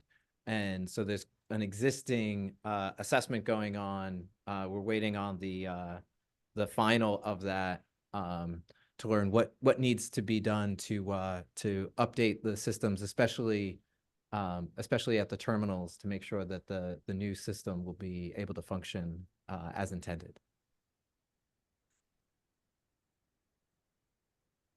Questions, comments? Well, I'd just like to start with a comment. Having been through some things like this before in prior careers, we have people who run this organization who are very, very busy with their day jobs. We talked earlier about the implications of the strategic plan on people's day jobs. The implications of this on people's day jobs puts a further layer on people's day jobs. So I think to Bob and our senior management team, we need to make sure that we have the number of people with the right bandwidth and experience involved in this to make all of this happen effectively. This is going to be a real heavy lift with everything else we're doing. That's my general message. Members of Port Council, members of the board, any comments, questions? I'd like to ask Peter and company for comments on this, your thoughts of where we are and whatever. I would say that I think we're in a good place in moving forward. I think the due diligence that's being done now, as I was talking to Tom earlier, and he was right, shows that our new governance system is working, that we're being very thoughtful in what vendor will be selected and what information this evaluation team needs to have in order to make the recommendation, and then for the board to be confident to be able to vote on that recommendation. I did have the opportunity to sit in on the entire demo week. And there were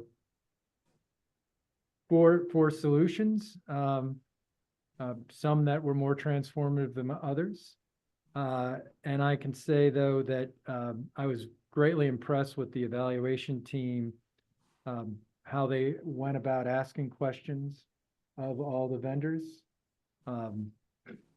including focused in on their areas of expertise. I mean, when we talked about functionality, operations, as well as finance, kind of took the lead on those questions. When we talked about the technical requirements, I have to say there were periods of time I didn't understand what Steve Coleman was asking. Which I think was the majority of the room, to be fair, in those regards. But I think there was a real thorough vetting and Mark Rosem and then with Mark A really put together a wide team of expertise to focus in to make sure that they make the right recommendation, that it meets the operational needs as well as the technical requirements moving forward. So I look forward to getting their recommendation, but I think we're in a good spot where we are. And not voting today, I think, shows that governance is working and that we're doing the right due diligence. Thank you for your oversight. I don't know if John or Eric have anything to add as other members. Well, I think you said it best. Thank you. I think you said it best, but I'll just add that it's very exciting to see what's happening. This technology. It's part of our technology. How does that work? There we go. There's technology there. Yeah, there you go. Well, he had it backwards. So I'm just excited looking at what we've narrowed this down to with everyone's work.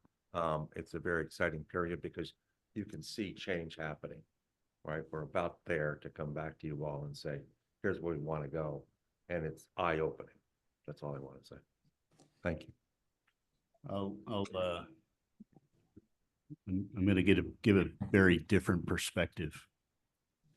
Was asked to come on to the team and have had no communications. I got a call the day before that there was a meeting the next day or an email. I have not been part of the process to evaluate where we are technically. I have written an email to Mark thinking he was the chair, and he needs to pass the email on to the chair through Terrence. I copied Terrence on the email. This is probably the most important project that the Steamship Authority has on its plate right now. This is the money generator. This is the revenue generator. And the fact that I am so in the dark and yet part of the team. We looked at emails that you said were sent to me, nothing in the pool, right?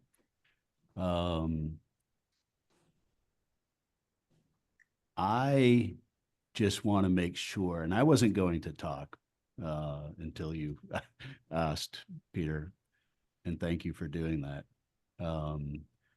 I don't want this to become another reason for the public to harass a great team. And I'm really proud of these guys in the job they're doing. I think, the work being done in Woods Hole is going in the right direction. And, it's tough. You're damned if you do, you're damned if you don't. This one, if not done right, is going to blow up on us. So I appreciate you pumping the brakes. I really do. Let's just get it right. Let's get all the questions answered. And let's make sure out of those 9 people that bid, in fact, the 4 best ones were selected, and ultimately the best vendor is selected with the right experience. I'm a little disturbed that the crew did not participate again. The crew should be part and parcel to this conversation, because they understand the loading and the discharging and the ability to work with the public. The crew is so important to everything this organization does. And I'm speaking as a kid that was a porter and used to clean toilets on these vessels. I'm speaking as a former executive governor of the World Maritime University, the UN's World Maritime University. I just know that mariners really have great insight. They're smart as whips. And they probably should be invited to the table to participate in this. And if it means pumping the brakes a little bit longer so we get it right, let's just get it right. Let's not give anybody the opportunity to say, hey, this is wrong. And not that it's wrong, by the way. This might be going in a great direction, but let's make sure there are no deltas in the process, in the governance model, in the bidding model that anybody could ever complain about. That's my one request, because this truly is the business of the Steamship Authority and how we're going to sell tickets and sell space. This is our interface with our customers. So that's my goal. I hate to sound like an alarmist because I'm usually a pretty positive guy. But I'm concerned. And I've been concerned since this conversation started, since I've been on this, playing in this role. And you know, hate to take up so much time, but let's just make sure we get it right. Thank you. I mean, part of the reason, you know, we did, I believe we did move forward with a recommendation today so that we can answer those questions, including the ones that you have. Obviously, because of the open meeting law, we can't discuss this, you and I, because we'd be a quorum. So outside of our public meetings, you know, because we're a 3-member committee, we're just not able to discuss this outside of the public meeting. But I'm certain that Mark Rosen and Mark A will get back to you on that. And the focus, I think our agenda for Tuesday's meeting, which I hope you'll be able to attend, will be not so much looking at the evaluation portion, but addressing stakeholder input as we move forward with our business rules and operations implementation of a reservation system. So getting that crew input that you point out is so important. So that'll be the focus of Tuesday's meeting, is that, as well as kind of moving forward about what is good governance in terms of implementing IT strategies in the future. Thank you. Stephen, we are talking technology here. Do you have any comments to make? I don't have much to say. I don't. Well, just grab that mic then.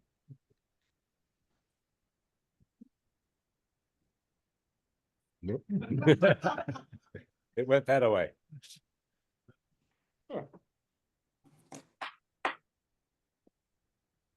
I think we generally touched upon IT. I don't know if there's any specific comments you want from me in regards to IT, but I agree, IT governance is going on. I agree there was a fantastic evaluation process that covered, I think, 777 questions, if I'm not mistaken.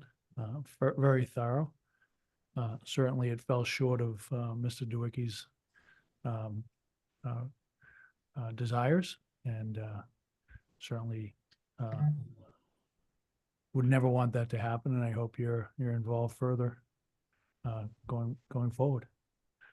Okay, Does that satisfy? Good. Does that I just satisfy? want to know if you had stuff to add. Thank you. No, sir. I will say that all four final candidates had a fantastic platform, most notably from the technical perspective. Thank you. Okay. Anything further on this topic? All right, hearing none. All right, that does it for me for the moment, and Mr. Rosen has his updates. Okay, hold it. Good morning, everyone. Morning, Mark. And for disclosure, all of my topics will be part of the strategic plan. If I could have a disclosure for the rest of the year, I think everything qualifies under ensure financial sustainability. Okay, so the first subject we have is the business summary for the month of March. Passengers carried for the month of March on the Vineyard route were up 2.7% or just under 3,500 passengers. The Nantucket route was up 11.3% or just over 1,900 passengers, with the regular ferry being up 14.7% and the Nantucket ferry being down about 3.4%. Putting this together, we have an increase of 3.7% for the month of March, and with just over 5,300 passengers. And year to date, we're up 0.9% for both routes combined, or 3,589 passengers. And again, these are all one-way statistics. Vehicles carried for the month of March, as a reversal from February, we're up 3.6% on the Vineyard route with every category up, combining for a total of 1,100 passenger vehicles. The Nantucket route was also up 8.6%. Everything was up outside of the standard vehicles on the Nantucket route. Putting the two routes together, we're up 4.3% or just over 1,500 passenger vehicles. In year-to-date, both routes combined are at 592 vehicles or 0.6%. Freight vehicles for the month of March, both routes combined were up 4.5% or 334 vehicles, with the Vineyard route up 3.2% and the Nantucket route up 7%. Year-to-date, we're relatively flat, up 90 vehicles combined or 0.4%, with the Nantucket route being up and the Vineyard route being marginally down. Cars parked for the month of March, we're down 2.5% for both routes combined, or 174 vehicles. The Nantucket route was up 2.6%. The Vineyard was down 3%. And these are very small numbers, as you can see, where 16% of the Nantucket route equates to 2.6%. But year to date, we're down just over 1,000 vehicles, 9%. Next slide, please.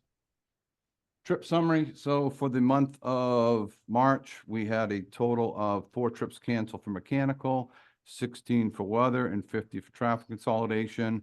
Year to date, down below, you can see what percentages look like this year compared to last year.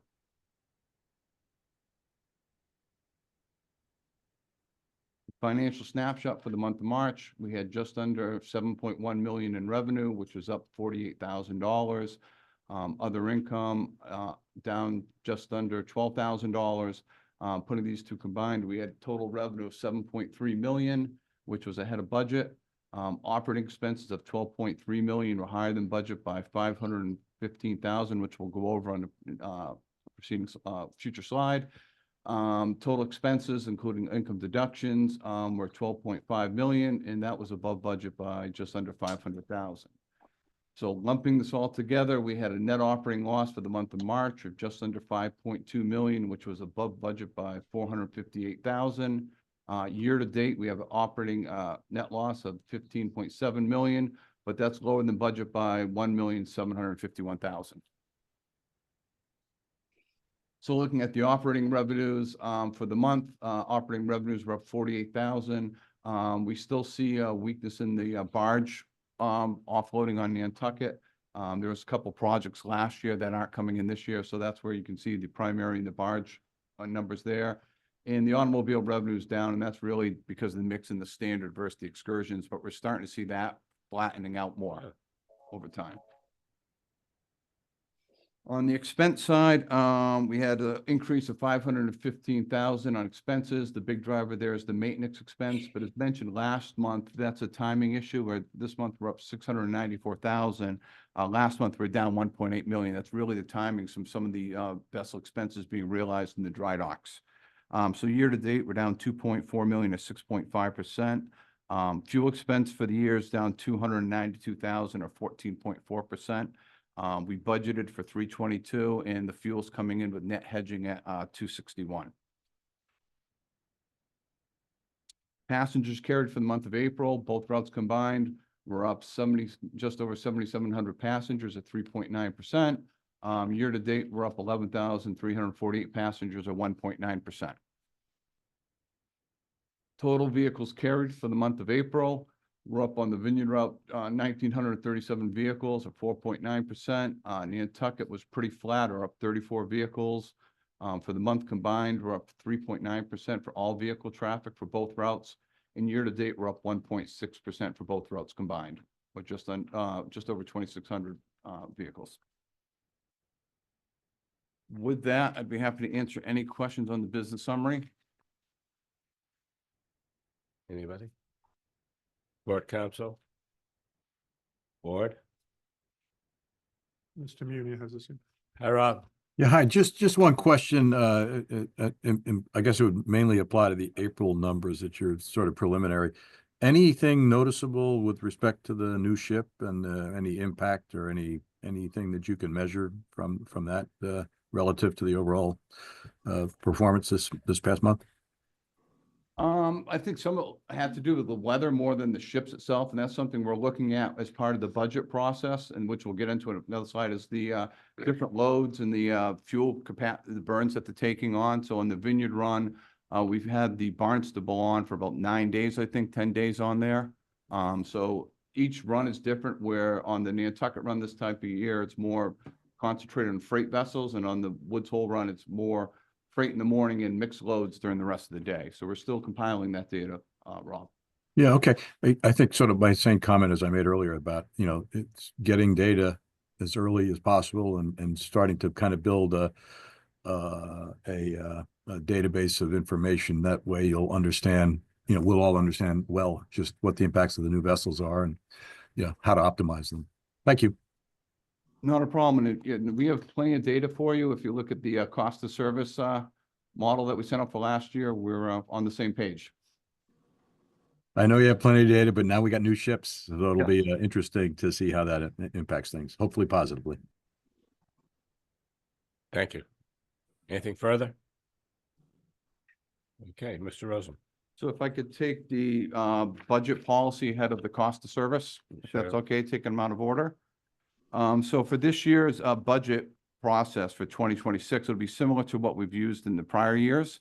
So the first thing we're going to do is looking at revenues, and we're going to look at historically what we've carried during the last 12 months, and then look at any factors that may impact what the revenues we've carried, the vehicles we've carried, if it's different vessels, as Rob just pointed out, if there's abnormalities in weather, whatever it may be, to factor those in. Operating expenses, the proposed operating budget will be based on the proposed operating schedule. The operating budget will incorporate any impacts from the Aquinnah, Barnstable, Monomoy on the traffic numbers. So that's data that we're pulling in, and we'll be using that as far as our analysis goes. On the maintenance and repair side, this year we have 5 vessels scheduled for dry dock. We got the Barnstable, Eagle, Island Home, Aquinnah, and Nantucket. We will be working with the maintenance department on the facility and shoreside repairs in the budget, as Mark mentioned, the Dolphins. And most importantly, not just for 2026, but looking at 27, 28, which ties into strategic plan of knowing what projects we have on the horizon, what projects we can accelerate, but also what grant opportunities are coming out that we can be targeting funds for. Employment levels, we're looking to be consistent with what we have right now. There may be some modifications, and also looking at what the impacts of some of the technology advancements we have, as far as streamlining and making some of our operations more efficient. And that's another one of the goals in the strategic plan, is leveraging technology for efficiencies and removing manual processes. Training, we will continue to provide training for our employees to ensure safe and efficient operations first and foremost.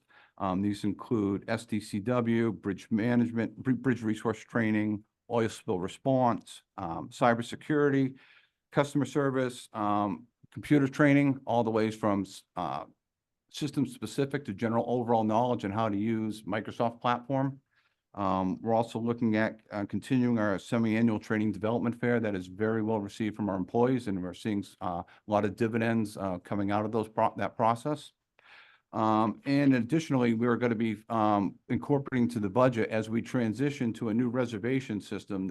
One of the primary keys to success is making sure our employees are trained on how to use the system. And so not only for the frontline employees, whether it's the reservation clerks, the operations side, the vessel employees, but also the back end people like the IT people, making sure we can support the services of software. So software as a service, excuse me. So that'll be incorporated in the budget as well. Also, we want to make sure that that as we move to a new software as a service model, we're going to have licensing fees that we haven't had in the past, as well as hosting fees. Those will be incorporated in the budget as well. And in the future, we'll probably see some offsets on the capital budget. We're not having to purchase as many servers on that side. And then, as always, we will continue to migrate services and applications, host them in the clouds, and have them as a third-party supported service versus doing it on our own. Audible side by Nat. Yeah. First one. So vessel fuel oil. So prior to writing this, I didn't know if RD 99 was going to be approved or not. So right now, price of crude is in the last 3 months has been trading between 57 and $73 a barrel. Right now, it's roughly at $62 a barrel. In the last 3 years, it's been as high as 23, so we'll continue our hedge pricings. But based on the pilot program and looking at the data we get, we'll be incorporating, based on the board's feedback, the impacts of RD-99. So to keep in mind that we do 3.5 roughly million gallons of fuel a year at 60 cents, that's roughly a $2 million budget adjustment that'll be need to made if we go all in on adoption. So just to put that on the table right now. Utilities will continue to pursue energy conservation measures and look at ways of reducing our footprint and costs. Debt administration, right now, we don't see any opportunities for refinancing any of our debt where the interest rates are right now. Advertising, the advertising that we do will continue to focus on foot traffic. Fund transfers and use of special purpose funds. Will maintain sufficient balances to meet our currently debt schedule, which right now, for September 1st, 2026 is 1.8 million. And then in March 1st of 2027 is 13.4 million. And that's just because one's an interest payment, one's interest in principal. And then last and not least is the fares and rates. We're going to do everything we can to minimize any need for a rate increase. One thing that I was tasked with last year, and it was a topic discussion during the budget process, to review the excursion policy. And that's why I want to take this first before we do the cost of service. So I have some information on that.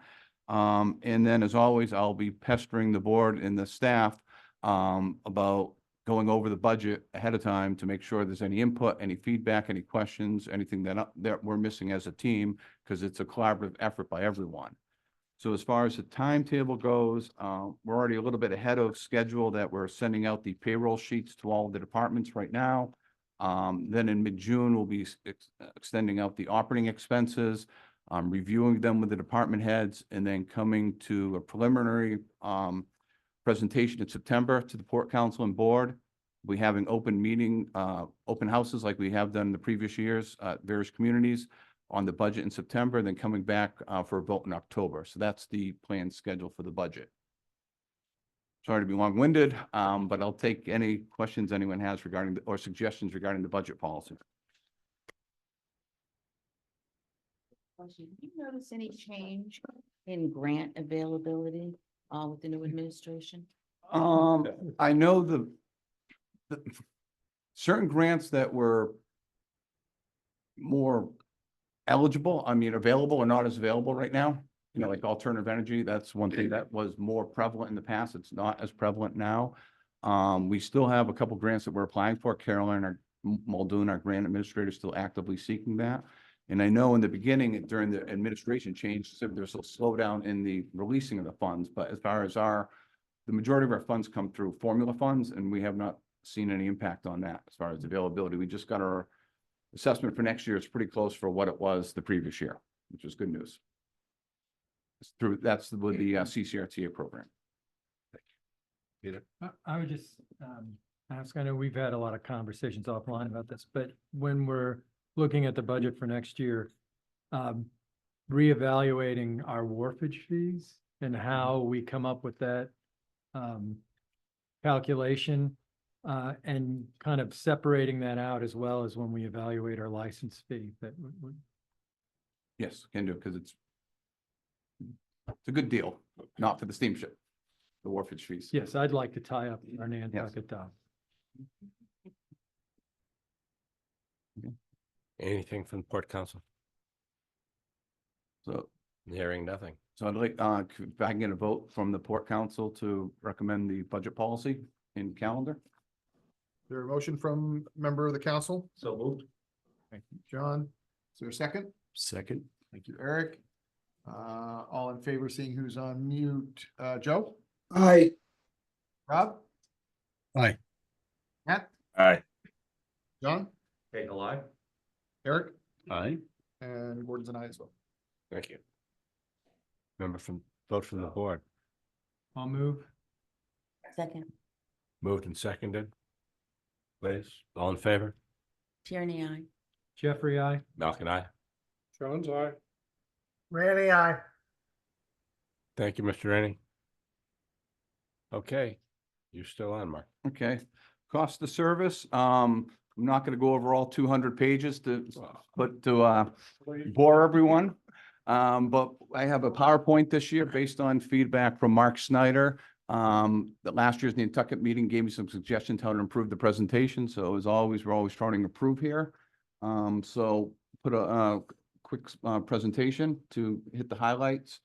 So for first thing we're gonna look at is capacity and occupancy from the last 2 years. And in your packages, I think there's a I've got 20/20 vision. Can we make that screen a little bigger for my 20/20 vision? Thank you. That's much gooder. So Thank on the left in blue is the Vineyard route, and in the right in green is the Nantucket route. So we looked at what vessels ran, what their capacity is. We came up with what the total capacity we have for each vessel. And because of schedule changes and crewing issues, the capacity in both routes decreased last year compared to the year before. Looking at the occupancy on the Vineyard route, we're down 1.4% this year. In the Nantucket route, we're down 3.3%. And specifically in the Nantucket route, it makes sense when you took the Sankaty off and replaced it with the Woods Hole. But putting this together, the occupancy rate was pretty consistent compared to the years before. In 2023, we're at 81% on the Vineyard route, and Nantucket, and 81.2 in 2024. The Nantucket route went from 84.7 to 85.4%. Yes, John. That's the vessels that run times the car equivalent units. So a semi with a 53-foot box would be 4 car units. And it's, sorry, Mark, it's the vessels that actually run, right? It's the vessels that actually ran. Net of the traffic. Yes, reductions net, and all yeah, that. that's net, the boats that actually ran. So all these statistics when actually ran, because then we had the fuel burn, everything else for these statistics. Okay. Okay, so here is the capacity for the passenger vehicles that we actually carried in 2023 and 2024. So the total standard fares of this is the pickup trucks and the cars, let's call it what it is it was down 5.5%, 24 compared to 23 in the Vineyard route. And the Nantucket route was down 10% overall. The excursion fares on the Vineyard route were up 3% compared to 2023, and the Nantucket route was down 3.2%. And putting this combined, that all passenger vehicles on the Vineyard route were down 2.1%, and the Nantucket route was down 7.6%. And again, it makes more sense where you see the deviation on the Nantucket route is because of the change of the vessels, where the freight goes first and then the vehicle's filled in afterwards. So then the freight comparison here, and a 2-space truck is between 20 and 34 feet. 3 spaces, 35 to 54. We call those the pup trailers. The 2 spaces really the straight jobs. And the 4 and 5 space are the semis. And the real differentiator there is if it has a sleeper cab or not, between a 4-space and a 5-space. But overall, putting this together, the total trucks on the Vineyard route was up 0.6%, and the Nantucket route was relatively flat or down 0.1% as far as what actually traveled with us. And as far as capacity goes and spaces, we're up 0.6%, which ironically matches the trucks. And on the Nantucket route, the truck spaces, even though we carried a little less, were slightly a little bit bigger, 0.3%. And we can see the average truck space on the Vineyard route decreased marginally, but on the Nantucket route increased marginally. And if anyone has any questions, please stop me. Cost of service. So what we did, we took the direct and indirect cost for the runs on the vessels and the operation. So on the Vineyard run, the cost of service went up 7.6 this year. And on the Nantucket run, it went down 1%. And that has a lot to do with what boats are running on which run, and then what boats are in the shipyard.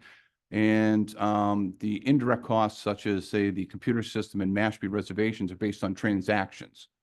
So that's how we allocate those costs. The number of trips on the Vineyard run was down 2.5%, and on the Nantucket run was down 2.3%. So we take the costs, then we divide it by the number of trips, and that comes to our cost per trip. So that's how much we need to pay for each trip. So the Nantucket run was up 10.3%, and the Nantucket run was up 1.4% for the cost per trip. We then figure out how much passenger revenue we have on each trip.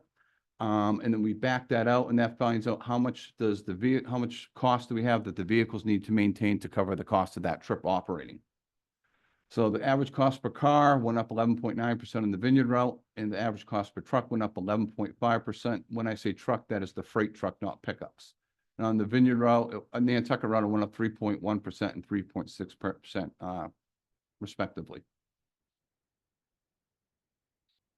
So looking at the cost of service, so the standard fares on the Vineyard route cover 125% and 120% of the cost of service, while the excursion fare autos cover just under 27%, and the excursion fare trucks cover 38%. And the differential there is because you have more on the pickup trucks, more of the 18 to 20 foot height, 20-foot vehicles in that category. Overall passenger vehicles, because of the decrease in standard fares and the increase in the excursion fares, dropped from 92.6 to 85.1%. On the Nantucket run, their cars covered 148%. Standard fares and standard trucks similar. Excursion fares were a little higher because some of their cars are a little bit bigger. But you can see the 32.3% and the 39.6% for the excursion vehicles. The Nantucket run covers 105% of the total passenger vehicles cost of service compared to the Vineyard 85.1. But we'll see in the next slide that the freight is a little bit different, where the freight covers more on the Vineyard run of the cost versus the Nantucket run. Just a little different way in the past that the islands wanted to distribute their costs. So the freight of the costs, freight vehicle cost, we could see each category and where they came out to, but all in all, the freight last year on the Vineyard run covered just under 106%. This year we're down to 94%, meaning 2024.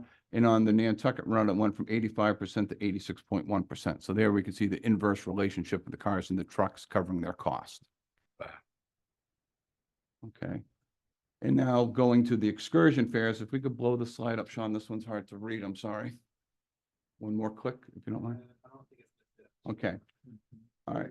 So the blue line shows what percentage aggregate of all the people who have who traveled on the excursion rate. So the first slide says that 8% of the people only use the excursion, 8% of all the people in the excursion program use it one time. The second tab is that 6 times or less than a year, 41% of the people use in the excursion program use the excursion rate 6 times or less a year, but that only counts to 12% of all the excursion travel that comes in. Then it gets interesting for once a month, 2/3 of the people in the program use it less than once a month, but that only accounts for 35% of the usage. Then we go to 2 times a month, 92% of the people use it 2 times a month or less, but it still only accounts for 74% of the usage. So 8% of the people in the excursion program are using 26% of the excursion fares. We actually had a couple customers who were over 200 times at looking at the data. And further research that it looks like that it may have not been used for personal use, which is the intention of the excursion, more than business use, where the excursion, the vehicle was always starting on the mainland, going to the Vineyard and coming home at night. Versus normally an island resident would stay on the island and come back every day. So that was some looking at the data, mining the data. This is what we have, but you can see that the majority of the people use the excursion rate. 2/3 use it less than once a month.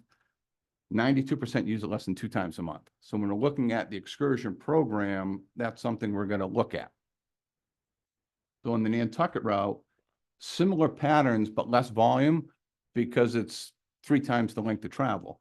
So in the Nantucket run, 62, almost 2/3 of the people use it 3 times or less, which only accounts for 30% of all the excursion travel. 85% of the people use it every other month, which counts to 60% of the use. If you look at 9 times, it's 95% of the people use it 9 times or less, it's 79%. So again, you have 6% of the people using 21% of the excursion rates. So I think that's something when we're talking about the excursion rates to start looking at the distribution of the usage. Are you doing that now? Oh, that's where we got the data from. So we pulled it, started looking at it. We know every profile, how many times everyone used it, and that's where we had some significant outliers that some of it drives up the number artificially because on the average, if you have 3 people using it 200 plus times a year, it's gonna move that number a little bit to the right. But the numbers are solid. That's why I hate averages. Well, if we took the outlier out, Right, of how many, it's not those 3 people at 200 plus, the 600 reservations aren't gonna materially change the overall percentages. Doc, you're bringing up days when this was first introduced. And I think you introduced it, right? In your first thing. Treasurer at And the time, yes. it took a half a day to even understand what the hell was going on. And I'm not sure today I know what's going on. I mean, if you asked me to repeat anything you just said, I would have to start somewhere, but anyways, it's an interesting exercise for sure, but, you know, I don't know. I don't know. I was just listening here and stuff and my eyes started glossing over, so. So if Anyways, you need to thank go to you, Doc. sleep, you read Huh? this and you'll fall asleep real fast. I think it does speak to something that we've spoken about at a number of our board meetings, which is the reduction of the excursion rates to people who qualify has a significant impact, A, on our numbers, and B, on the appropriateness of the current levels that we're holding. And I think, again, it's something that we talked about looking into in terms of our fare structures. Yes. You study this, there's some obvious conclusions you can make, but you have to sit down and study it. Because each one of those numbers came from a spreadsheet like this. Yes. Our So- team does a lot of work. They do, I'm presenting it, but fairness, they put the stuff together for me. Yep. They try to make me look good. They do a very good job at their job though. So it's appreciated. And we are very data driven and we use this when we're looking at the budget, when we're looking at, you know, what was last year's automobile revenue, what month does it come into, or the expenses, it all plays a factor. Well, it's going to be important as we develop what the recommendations are going to be with our fare structure, that we have informational meetings. Yes. And I'd suggest with the Dukes County Commissioners, at least from our end and the island, so that they understand what we're looking at, what the options are, and help us make a determination that's appropriate for the entire community and the traveling public. Thank you. Sure. Matt, I agree with you, and I think maybe one of the ways of doing this is the way we had the budget meetings, having fair meetings in each of the port communities, because, you know, not only in exercising our fiduciary duty of what our rates and fares should be, but if we get to a point, obviously, where we're not making budget, it's not just the island communities that make up that deficit. It's going to be the mainland communities as well. Agree 100%. And part of the plan is that as we have the community outreach on the reservation system, because it's, as we mentioned, it's not just a system, it's the policies that are driving the system, what you put in there. And it's the perfect time to be talking about the structure and the usage as well. Thank you. This was Ricky. Basically, when you started going cost of service, there was a time when Nantucket was completely, you know, financing, I shouldn't say completely, financing the island of Martha's Vineyard. And they were a little upset that, you know, their rates and things like that were financing and tell me if I'm wrong, but it evolved, so you try to adjust the cost of service equally, you know, across, you know, both islands, so it's not Nantucket supporting 60% of a 40%. So I think at the time, there was a gentleman that lived on the vineyard at Flathers who kept looking, you know, pressing whether the vineyard was subsidizing Nantucket service. And that's some of the genesis of how we started to develop this. And as part of that, as part of the budget is prepared, Mark and his team will be, there's a cost allocation to make sure that the Each route is paying its fair share towards the cost of that service. And I think it's been within a couple of decimal points, the last, 10 years probably, each year that when we put it together. So. In this report, Mr. Jones, is also very helpful when we're doing the schedules if we have to make any adjustments, because then you see what boats are occupancy. Do we have too much service? Do we not have service? Do we have the right mix on a certain? This is what I love about being on Zoom. If I wait long enough, all my questions get answered by somebody else.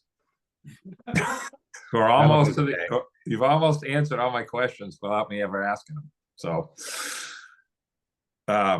this conversation is why term limits is the worst idea I've ever heard. I'm going to get that lick in maybe more than once. So this Flathers report that Mark is giving, this is, we could have meetings about just this topic. Okay. So I'm going to throw in a couple more little plugs on this. Volume versus the high revenue vehicle. Okay. Or the high revenue passenger. On our route, I've had this little conversation with management numerous times. If the sports teams disappeared tomorrow, would we make more money? No, we'd make less. Why? Because the boat isn't full. Okay, you got to look at this, at the system like a stadium. The price for the seats aren't all the same. The cheap seats you still need the revenue from the cheap seats. This is what we kind of forget. Back when we had D-Start, which is probably only 3 people in that room that know what I'm talking about D-Start.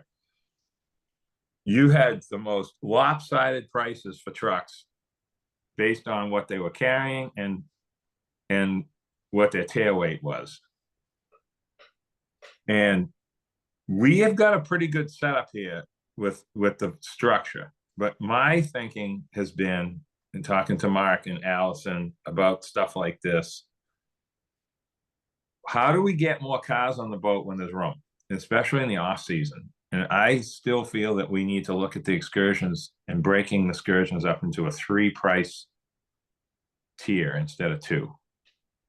Hone in on the dead of winter and the core of the summer, because we could raise the price in the core of the summer on the excursion people because they're not doing it as much, and come up with something that allows more frequent travel in the winter.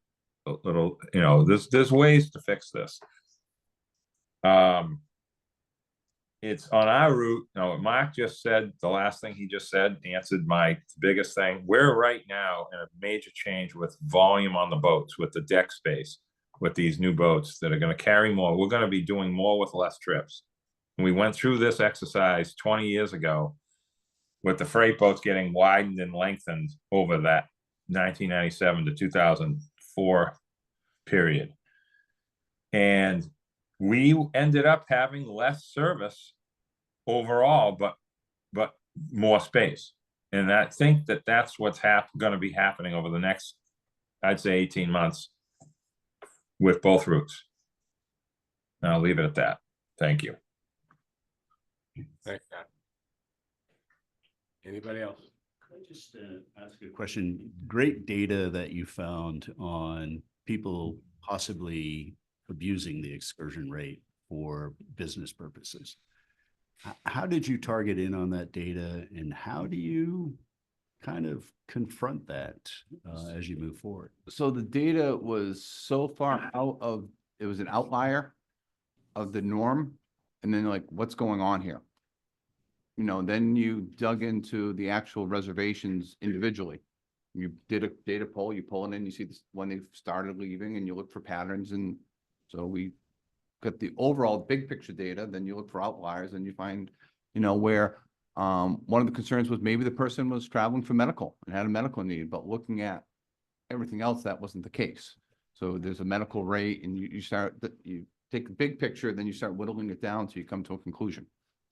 Yeah, I mean, the 200 uses out of a 280-day work year, right? 4-day work week. That's a pretty interesting statistic. And that's kind of why I love coming to these meetings just to get educated by Nat Lowell. You know, he's great concepts in these kind of, you know, less than common thoughts. And it's he might be onto something with these adjusted rates based on the data that you're finding.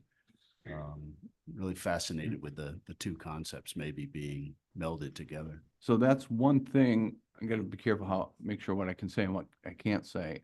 During the RFR review, that was some of the questions we specifically asked on how can the system do, whether it's dynamic pricing, flexible pricing, quantity, whatever it is what does the system not offer now? What tools in the toolbox will we have to be able to change policy?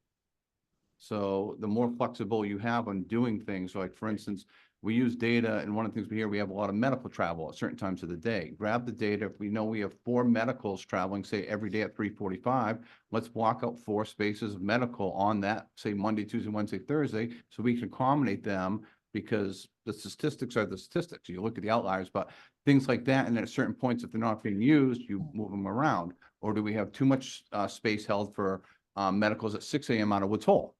You know, so you start looking at the data, analyzing, and then you have policy and procedures mesh based on what you're seeing, and you have to keep reviewing it and make a change.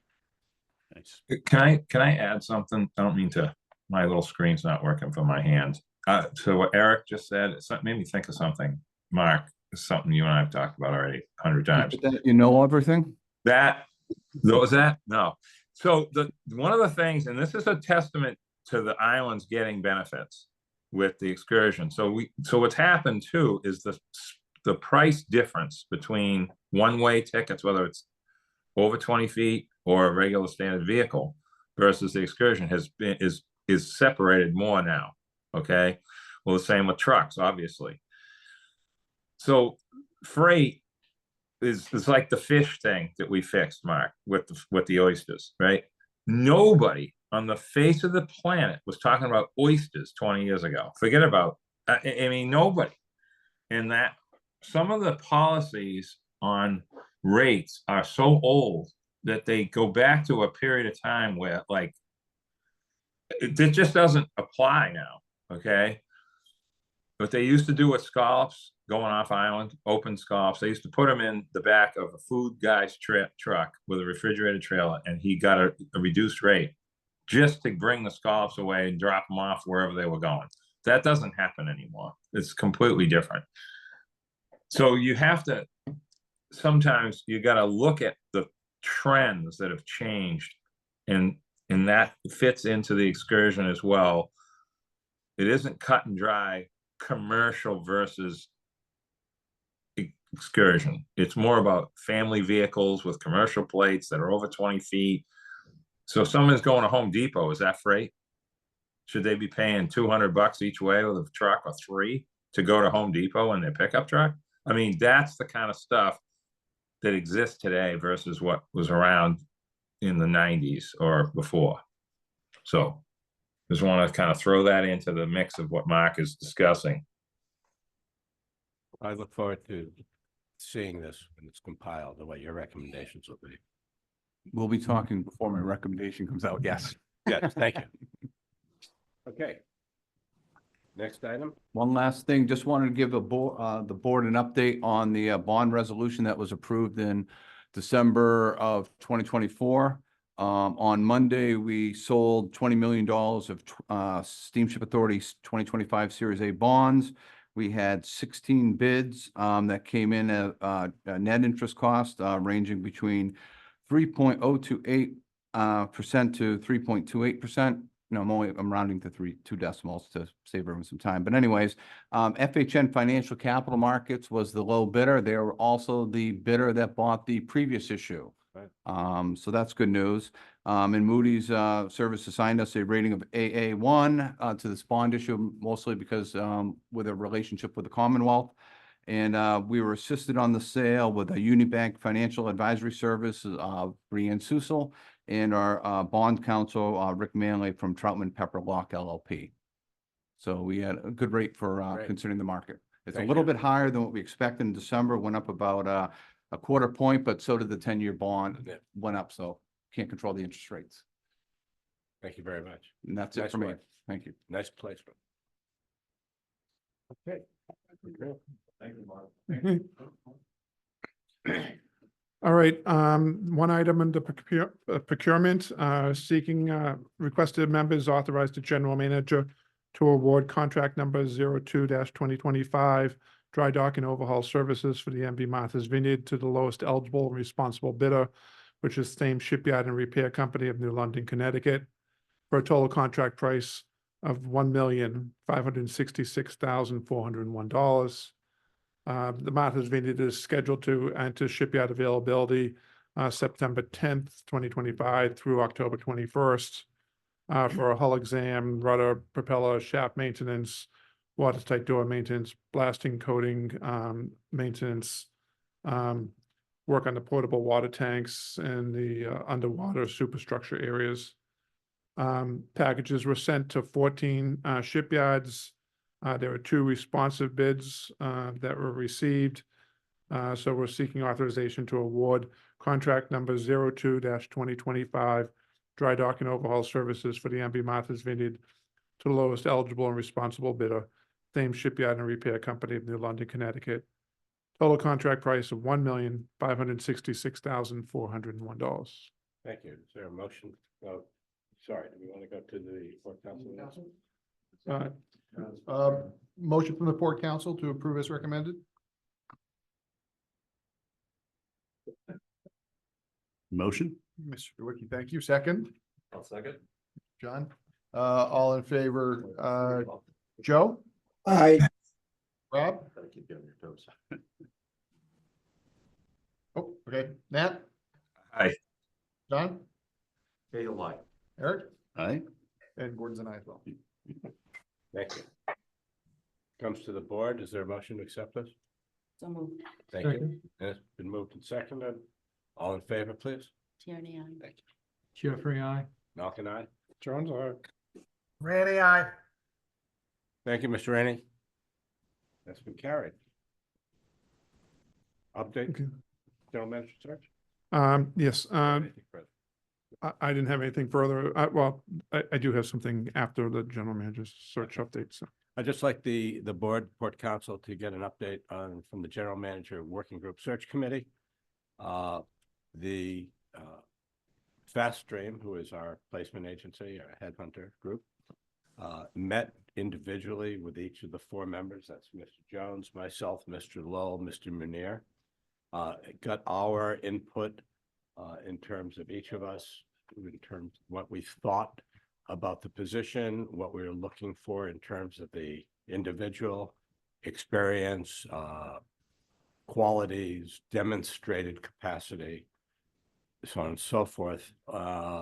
They came back with a very comprehensive, I think, and thorough analysis of the situation. They talked about concerns that they had, as well as advantages that they see with the position.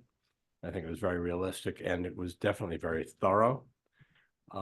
There is going to be an interim statement from them that'll be distributed to the working group in 2 weeks. And then in 4 weeks from now, they are looking to hold a meeting with the working group where we will get an update from them at that time with potentially with candidates, but what they're finding from their outreach.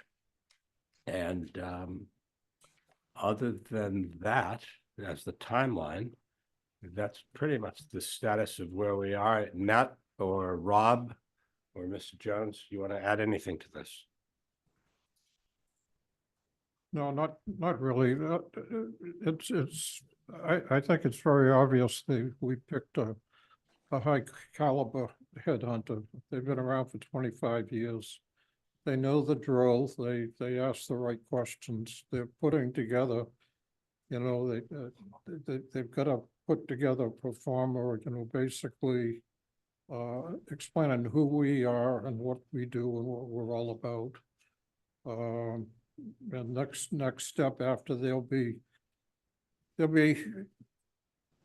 going through candidates and try to go with a long list, and it'll be pared down by the headhunters to the top, people that they feel will fit the job the best. I'm very satisfied with the group, the team, and also the headhunters, but now it's, we gotta put it all in motion. Agreed. I just wanted to throw in a quick point to add. Thank you, Bob, for that. Feel the same way. Again, this is the first time we've ever done anything like this to any level like this. And I think the process is finally reaching that next phase now. So our last meeting with them, and they are a great firm. I agree with Jim's comment on that. Even though they're not in the United States, they definitely know what they're doing. And I think that speed isn't the issue. It's quality and vetting process is more important than how fast we're going, in my opinion. And I really appreciate everyone's work on this and how we've gotten to this point. Thank you. Thank you. Rob, you want to add anything? No? Okay. That's your update. Mr. Davis. You may recall at last Sorry. month's meeting. Hang on, sorry, I didn't see you waving. No, if I could just ask, obviously, we're all aware of, public interest in the general manager search, and what steps is the contractor taking for the committee in getting public input, stakeholder input on the qualities and qualifications and priorities that they want to see in the general manager candidates that are brought before you, outside of public comment in meetings? Well, I will tell you that we had a meeting in the Vineyard. It was an open meeting. We invited anyone who was interested in the process to speak in an open fashion as to what qualities they were looking for, what kind of experiences they were looking for, were the attributes that would be brought to the table by a successful candidate. And that feedback was given to me from the Vineyard. I don't know what any of the other communities have done. Thank you. How many? 25 folks.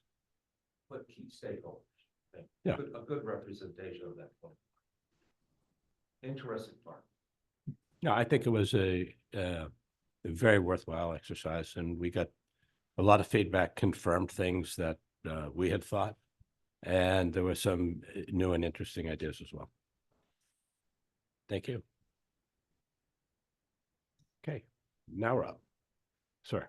Okay, so you may recall at last month's meeting, we announced that we were recommending to only assign a double crew to the INO through this spring schedule, and that we'd be coming back with a recommendation going forward. So although at this point we have 63 people on the licensed deck officers roster versus 57 a year ago at the same time, we have been increasing the number of people that we have, and that's including that we had 3 retirements in this past year from there. So the training that we've been doing to try to get these people promoted and trained on these vessels and getting to their next licensure, I think is in a good trajectory. However, we do have, I understand that there's 4 individuals that had now gone out on medical leave. So we'd be challenged to triple crew the INO for going into the summertime. So we're going to be we recommend that we would double crew it. We will look at busier weekends if there's an opportunity to bring a crew in to run that extra trip on a as needed basis. But at this point, I think we'd be stretching our resources a little tight by having that vessel triple crewed. Here's what it is. Yeah. it's not ideal. We know the importance of that fifth trip is to Nantucket. Again, I think the consistency and being able to run trips as opposed to having some sort of cancellations outweighs that. Do you want me to say something, Bob? I don't know if that's the right question. No. When Can these I say no? when these things happen, and this is important, last summer, what we had to do is not happening this year as far as the slow boat issues, and we're back to normal, both islands.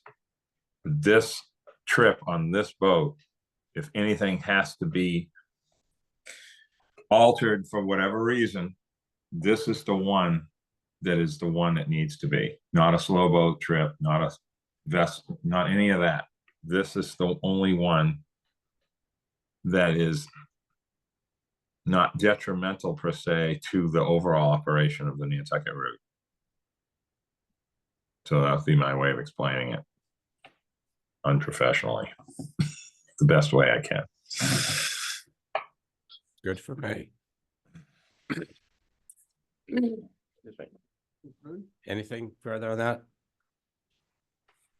Is that a hand up or is that just because I was coughing? Yeah. Okay, we'll get to public comment in a bit. We ready for that? That's all I have, yes. Okay, at this time, we take public comment. There is a hand, somebody recognizing.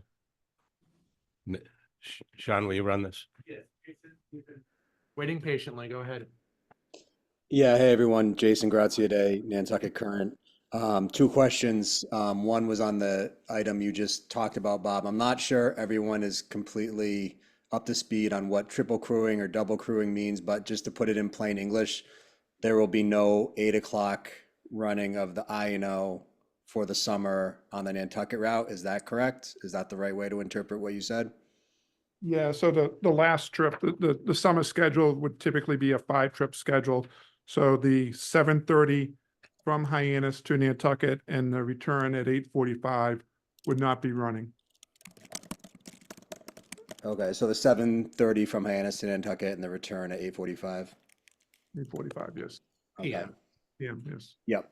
Thank you. And then the second question I had, going back to the fender and the repairs to the north slip. What is the all-in cost of this incident, including the surveys, retrieving the dolphin from the water and then building the new bumper there and new dolphin? What is the all-in cost to the steamship? Yeah, so there was the initial retrieval of the clump, which I don't know if I had that number. I think it was somewhere about $35,000. Not all costs went on that. We're still, we accelerated this because we needed to remove that concrete piece for safety and navigation. So we're still pulling costs together for that.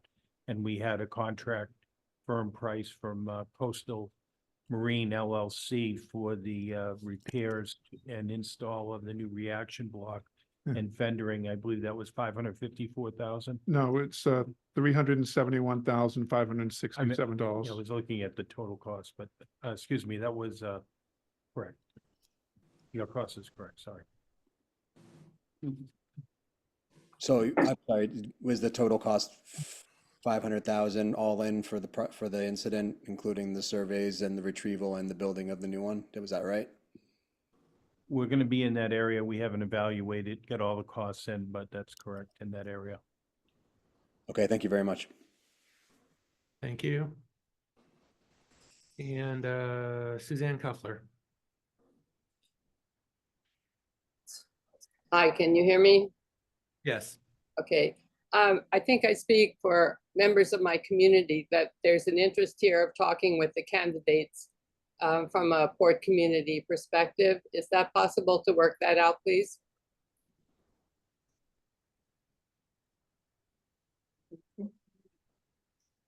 Falmouth. I'm sorry, you want to restate that, Ms. Cuffer? Yeah, sure. Is it possible for members, I live in Woods Hole, and other people in my community would be interested in talking with the candidates as you interview them? Could we arrange some time between the community members and the candidates? Well, we're working with our placement agency, and one of the things that we've discussed with our headhunter is the issue of confidentiality of candidates who apply for the job and don't want their current employer to know that they're looking for other work, which would discourage candidates from coming, excuse me, from coming forward. So as of now, the process that we're going through will be in executive session with the initial group of candidates. And once we get to either a recommended or recommended set of candidates, those will be in public session. And that session, we would take public comment. Oh, that's good to hear that there'll be a public opportunity. Thank you. There would be, should we get to that situation, yes, as I described. All right. Thank you. Yeah. Again, our issue is we want to attract the best possible candidate for this position, and we do not want to discourage people who would be interested in this job from coming forward and jeopardizing their current positions. So thank you. Is that it? Yeah. Okay. Thank you all for attending. Thank you for being with us. At this point, I'd like to take a motion and entertain it to go into executive session to discuss and approve the minutes of the authority's meetings on April 15th and review the authority's strategy with respect to collective bargaining negotiations.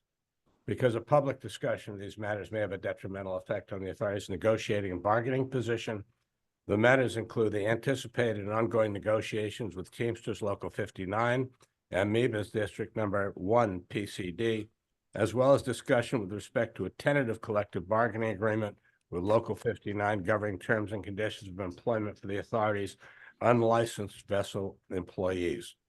Public disclosure of more information with respect to these matters would compromise the purposes for which the executive session is being called.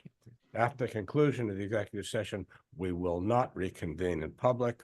May I have a motion? Mr. Chair, I think. Yes, sir. Full council will have to. Oh, Yeah. I'm very sorry. That's all right. No Make- problem. I hadn't realized Mr. Kale had already put his hat on. Make a motion to adjourn. Mr. Lowell's made a motion to adjourn. Is there a second? Second.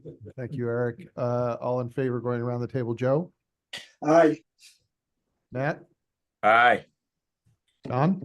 Aye. Eric? Aye. And Gordon's and I as well. Thank you all. Thank you all for coming. Thank you so much. Council. Thank you, Thank everyone. you. Back- A break for back 5 back. minutes and then You we- need a vote, you need a motion. we're gonna need to vote on that, aren't we? Need a motion. Moira, So Moira moved, Second. seconded by Mr. Jeffries. Moira Jones, aye. Moira Tierney, aye. Three aye. Malkin, aye, and Jeffries, aye. Thank you. And Mr. Rainey? He's Aye. Thank you very much, Rob. Rob, we'll be back on at And, 5. yeah. 5 minutes.